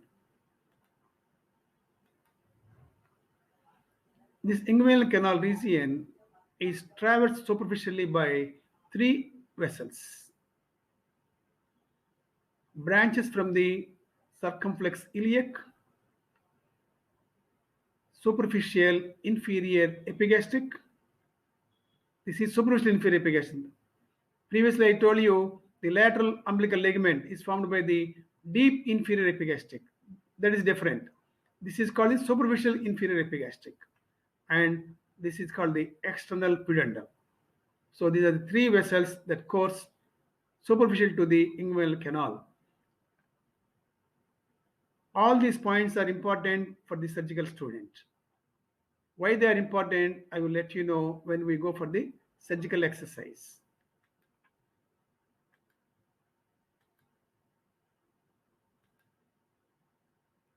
So if you make an incision in the skin of the inguinal region, okay, the superficial vessels in the inguinal region being neck of the scrotum, external pudendal, middle of the inguinal canal coursing obliquely medially, superficial inferior epigastric, laterally just at the level of the internal ring, branches from the circumflex iliac vessel, external circumflex iliac. This is the inguinal canal. The skin is incised, fascia, subcutaneous tissue is incised, and they are retracted with the help of the forceps. Now you can see the external oblique aponeurotic fibers. Here you can see the spermatic cord. This is the external ring. And from the edges of the external ring, you can see thin membrane, that is the external spermatic fascia. If you make an incision in the external oblique aponeurosis from the apex of the external ring, you will notice the internal oblique muscle. So as the muscle goes more medially, it becomes aponeurotic. And that joins with the transabdominis muscle and forms the conjoint tendon. So here, up to this is all the spermatic cord. This is spermatic cord. So this part of the spermatic cord is covered by the internal oblique muscle, and it arches here and then goes behind the spermatic cord like this. So this arching has a lot of functional significance. What is the functional significance? Now let's suppose this is a curved fiber. the fiber is curved like this. Okay, lower border of the internal oblique muscle is having curve like this. When it contracts, what will happen to this curve? This muscle contracts. What happens?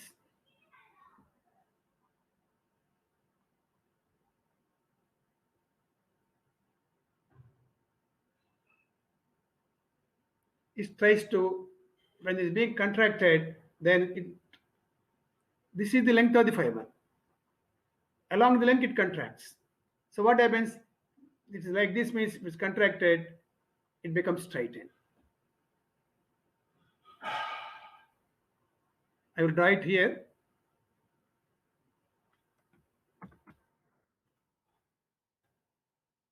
The muscle fibers is like this. Okay. Now, if it contracts, that means becomes stiff, then what happens? This curved one will become like this, almost. So that means what happens? This curved one becomes straight, means this comes like this. So this lower border descends downwards. Here is the inguinal ligament. Here is the muscle. Here is a small gap. So when the muscle contracts, whenever muscle lifts a weight, or whenever the patient coughs, so whenever the muscle does some work, then the muscle contracts. So the muscle contracts whenever there is some pressure on the abdominal wall contents. So whenever there is pressure on the abdominal wall contents, means the abdominal wall contents can protrude out. To prevent that, the muscle, when it contracts, it becomes, its lower border becomes straightened like this. When it becomes straightened, means it gets approximated to the inguinal ligament. So for example,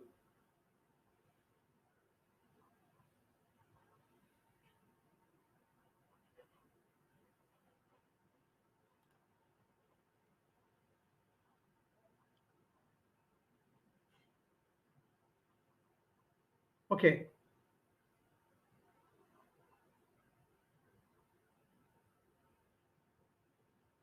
this is the internal oblique muscle. The internal oblique muscle coming like this and going into the inguinal ligament. This is the inguinal ligament. Okay. Now, when the muscle contracts, what happens? I will keep it like this. It's easy for me. So when the muscle contracts, it approximates like this. It becomes straightened, so it approximates. So that means it is closing this defect here. In the relaxed state, it will be like this. When the muscle contracts, it becomes like this. This curve is lost and becomes straightened. So this is called the shutter mechanism. The internal oblique muscle acts like a shutter to close the defect in the inguinal canal.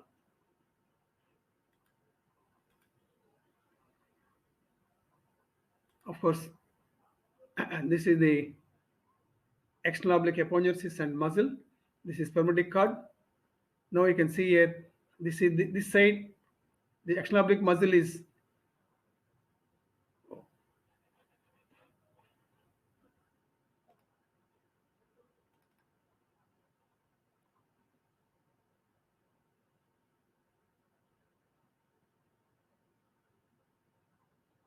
can you see the screen?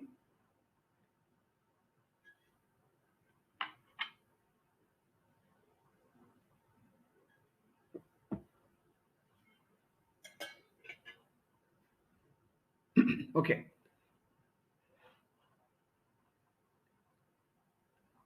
This is the external oblique muscle aponeurosis, which is reflected, and you can see the internal oblique muscle fibers here.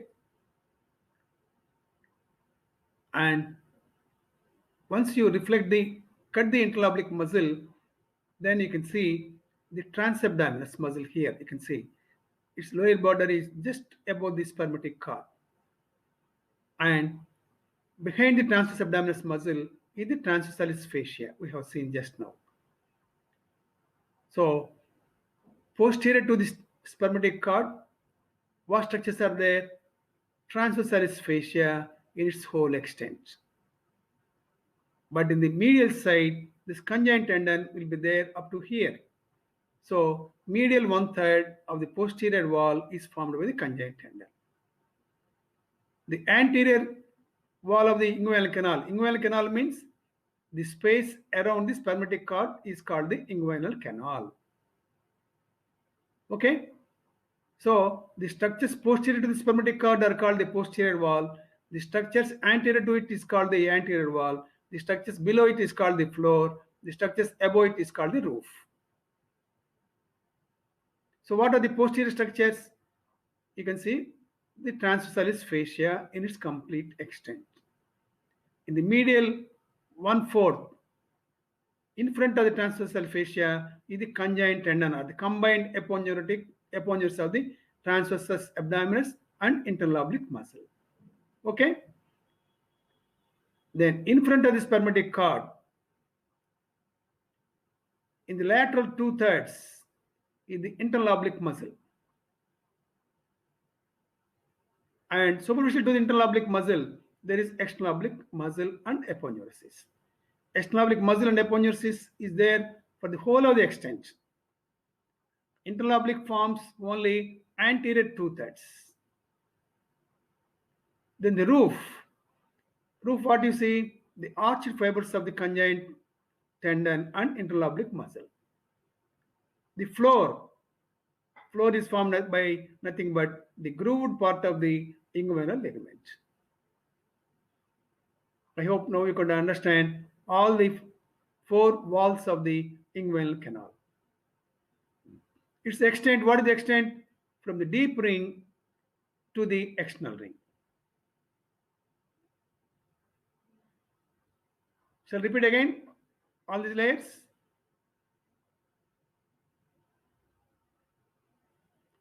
The space around the spermatic cord is called the inguinal canal. I will start from the beginning. Just you see. This is the external oblique muscle and aponeurosis. Okay? This is completely covering the inguinal canal region. There is no defect here. We made an incision in the external oblique aponeurosis and reflected the flaps upwards and downwards. Now what you are seeing the internal oblique muscle fibers. The muscle fibers are there attached only up to this extent. From this extent, the cord is completely exposed. Why is it exposed completely? Because external oblique aponeurosis is cut and reflected. If you have not cut and reflected, imagine, then what will happen? Here there will be covering of the external oblique aponeurosis. So the anterior wall is formed by external oblique aponeurosis and muscle. Deep to the external oblique aponeurosis muscle is the internal oblique muscle occupying the lateral 2/3. The spermatic cord means, well, this is the the inguinal canal means only where my arrow is moving. That part is the only inguinal canal. So this part, if you see, it is covered by internal oblique muscle in the lateral 2/3. In the anterior 2/3, spermatic cord is covered by only external oblique aponeurosis.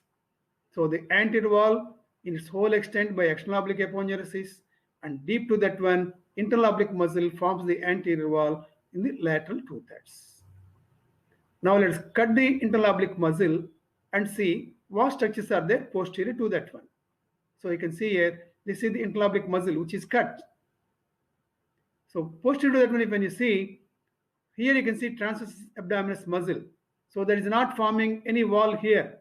It is not coming either behind it or anterior to it. It's stopping about 1 or 2 centimeters above the spermatic cord. That's why this is not a part of the walls of the inguinal canal.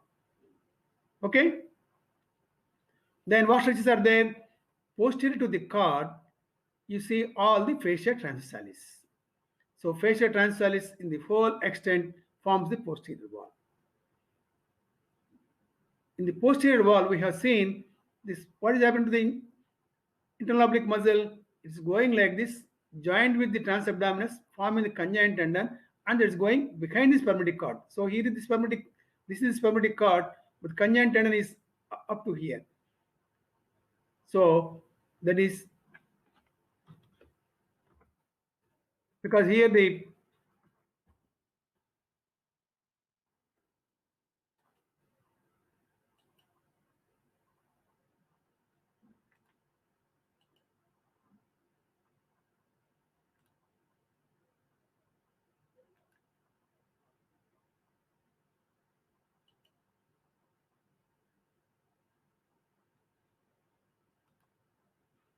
so you can see actually this I am drawing the lower part of the internal oblique. Internal oblique muscle will be like this, coming like this and going like this.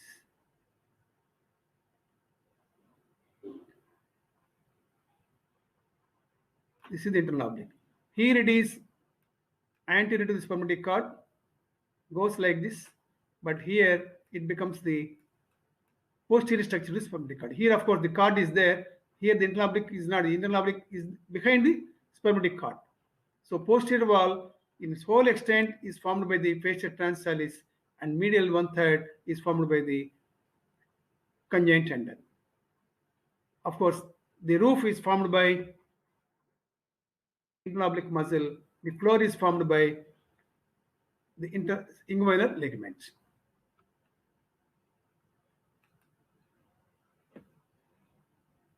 This is only to depict again.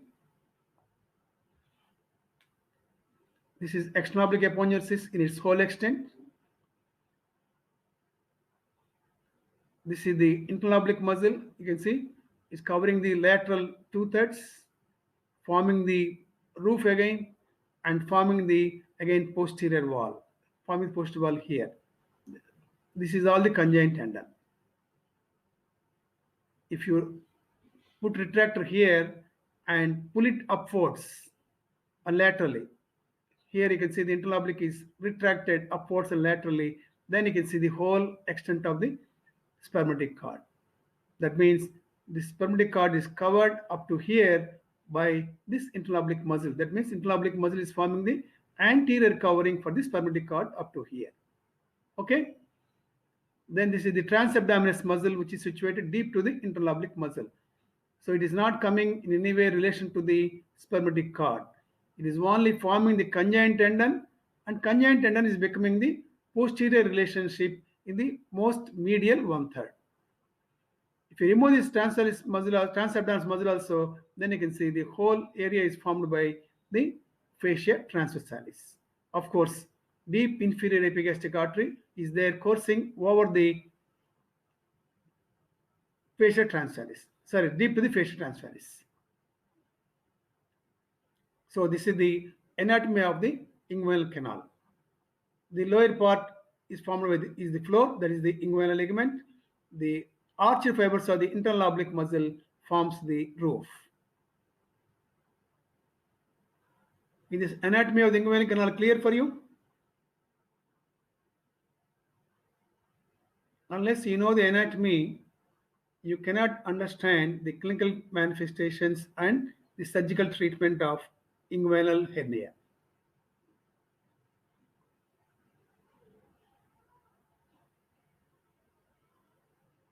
Okay. Then I will go to the next.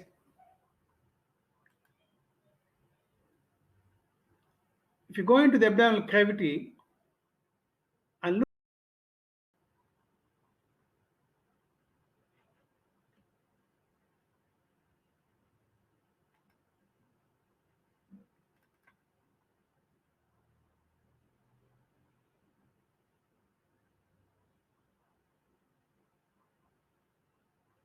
if you go into the abdominal cavity and look at the inguinal canal from inside,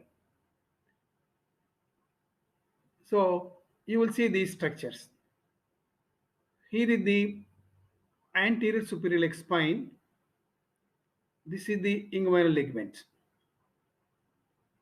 This is all the posterior wall of the abdominal wall.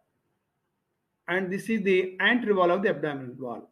That means the anterior abdominal wall and posterior abdominal wall, both of them join at the level of the inguinal ligament. So it is like this. This junction is the inguinal ligament area. So anterior wall and this is the posterior wall. So you have two walls, anterior wall and posterior wall. So this is the posterior wall of the abdomen. On the posterior wall, you can see here, this is the vas deferens. The vas deferens comes from the scrotum, that is from the testis. It traverses through the inguinal canal, comes through the internal ring. That means internal ring is here. Then what it does, it passes over the posterior abdominal wall just above the inguinal ligament. It courses like this most medially. It goes medially, and then enters into the pelvic cavity to join the seminal vesicles to enter into the prostate. So this glistening one is the vas deferens. The spermatic cord is constituted by not only the vas deferens, it has the spermatic vessels also are there. Testicular artery and testicular vein. So what they do, they go towards the upper side, superiorly. Testicular artery is a branch of what structure? Tell me. Testicular artery arises from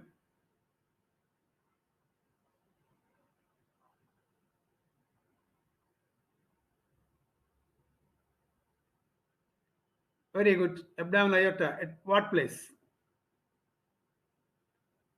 Abdominal aorta at what place?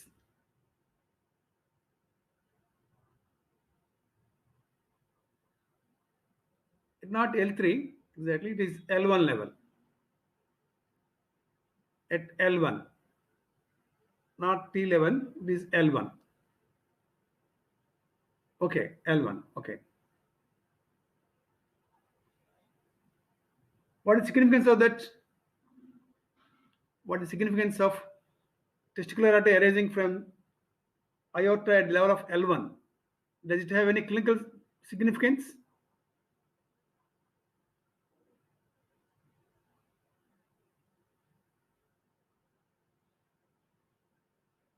Its lymph nodes of the testes are there at the level of the testicular artery origin. Lymph drainage from the testis will go not into the inguinal nodes. They drain into the para-aortic nodes situated at the level of L1. That means at the place of origin of testicular artery from the abdominal aorta. That means if you suspect any patient having testicular tumor, you must examine the epigastric region for any lump. That means for secondary metastasis in the lymph nodes around the aorta. So that point you must remember. Okay? Okay, and these are the spermatic vessels which are going upwards towards the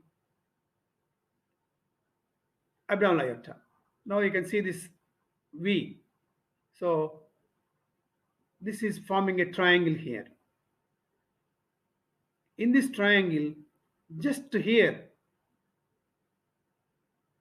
you will notice the external iliac artery and the vein.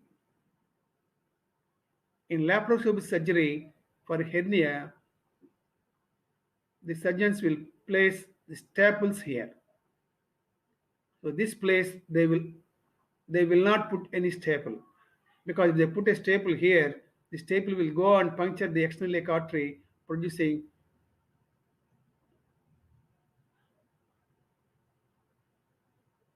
are you not able to see the presentation?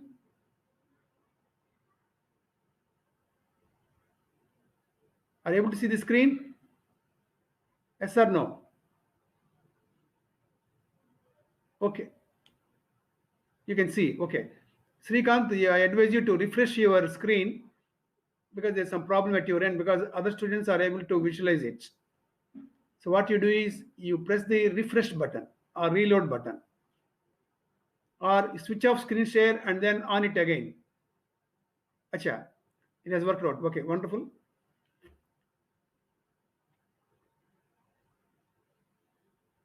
Okay, that's why this area is dangerous. That's what is called as the triangle of doom. This is called triangle of doom. And you can see here the deep inferior epigastric vessels. Just now we have seen the deep ring is situated to one side of the deep inferior epigastric vessels. To which side? Deep ring is situated on which side of deep inferior epigastric vessels? On which side? Right or so? It is not right or left. Is okay. Lateral. Okay. Anyway, I will give a poll here. Just I will see how many of you will say lateral and how many of you say medial.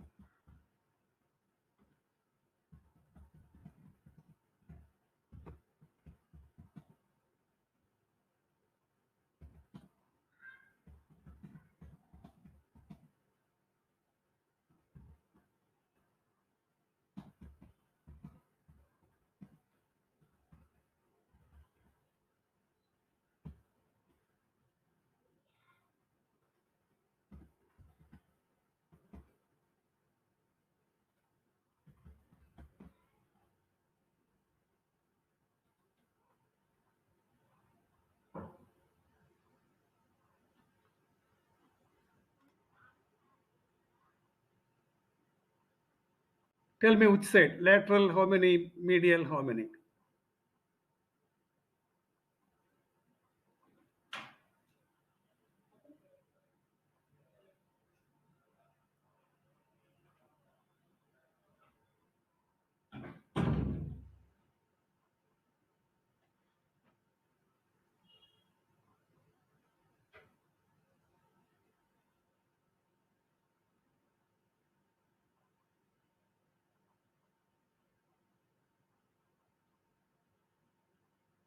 Okay.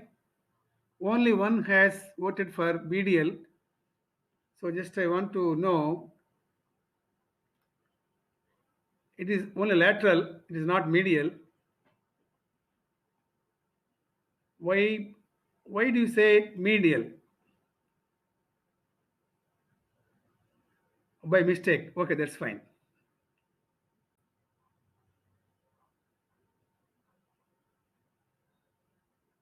Okay, that's fine.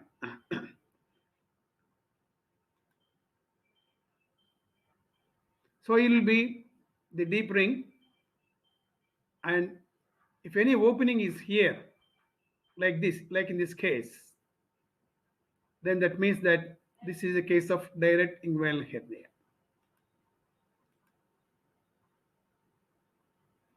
So this is a depiction of what we have seen just now. This is the inguinal ligament. Here is the iliopsoas muscle, and here are the iliac vessels, and this is the vas deferens going into the pelvis.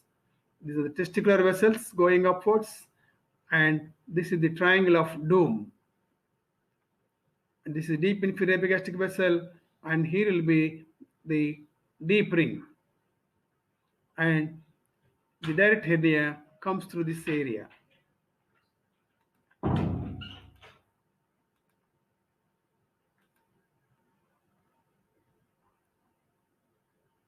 What is meant by myopectineal orifice? Now you can see here, this is the internal oblique muscle lower border.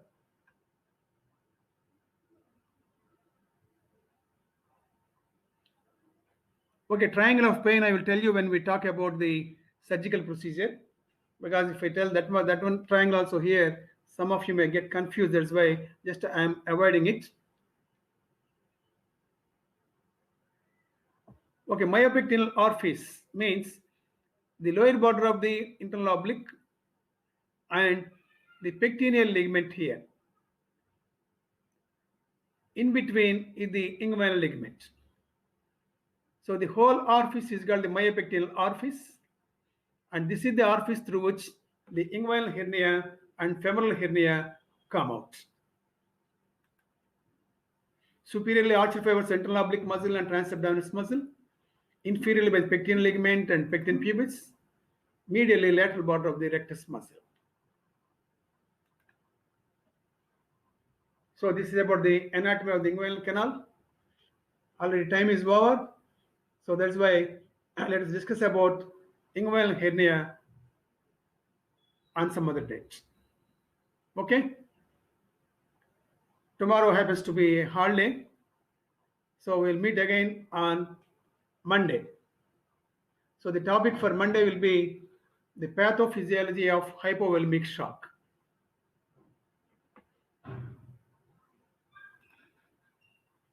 Okay? Any doubts? If you have any doubts, please express your doubts. I will be very happy to clear them.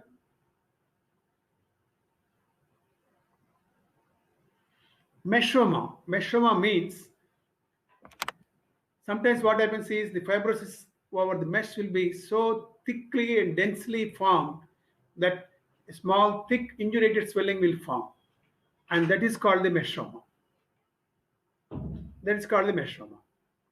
So the patient will get severe pain, and when you examine, you will find a small or a thick mass in the place of your mesh placement. That is the meschoma. Pectineal ligament, no, it is not condensation of pectineus muscle. It is a ligament on its own. A ligament is a very tough ligament placed over the pecten pubis, that is pectineal line. What is the other name for pectineal ligament? Yes, it goes with the name of a great surgeon, great anatomist, Sir Ashley Cooper. He was initially a professor of anatomy, then he became a surgeon and he became a professor of surgery. Because of his great knowledge in anatomy, he made out the anatomy of the inguinal canal very much.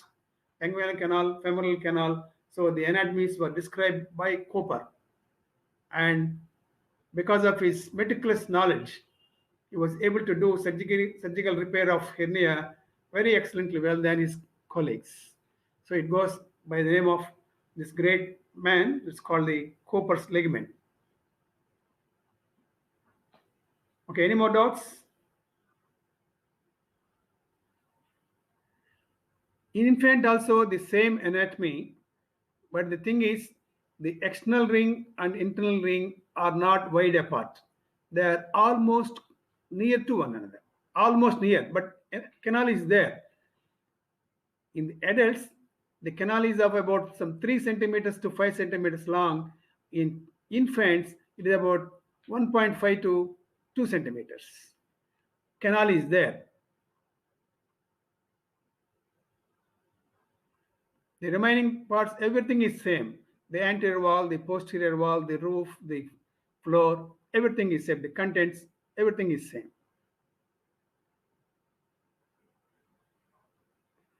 Yesterday, I put some question to you. I forgot the question. And you promised me that you will answer it today. So please tell the answer for that question. Please mention the question and answer also. Did you remember what that question? Yes, pulp infection, pulp space infection. Yes, tell me. Why the proximal 1/5 of the terminal phalanx is not affected? Wonderful. You are right, Manognya. Excellent. It is because the proximal 1/5 of the terminal phalanx or base of the phalanx is supplied by blood supply coming from the distorum profundus tendon.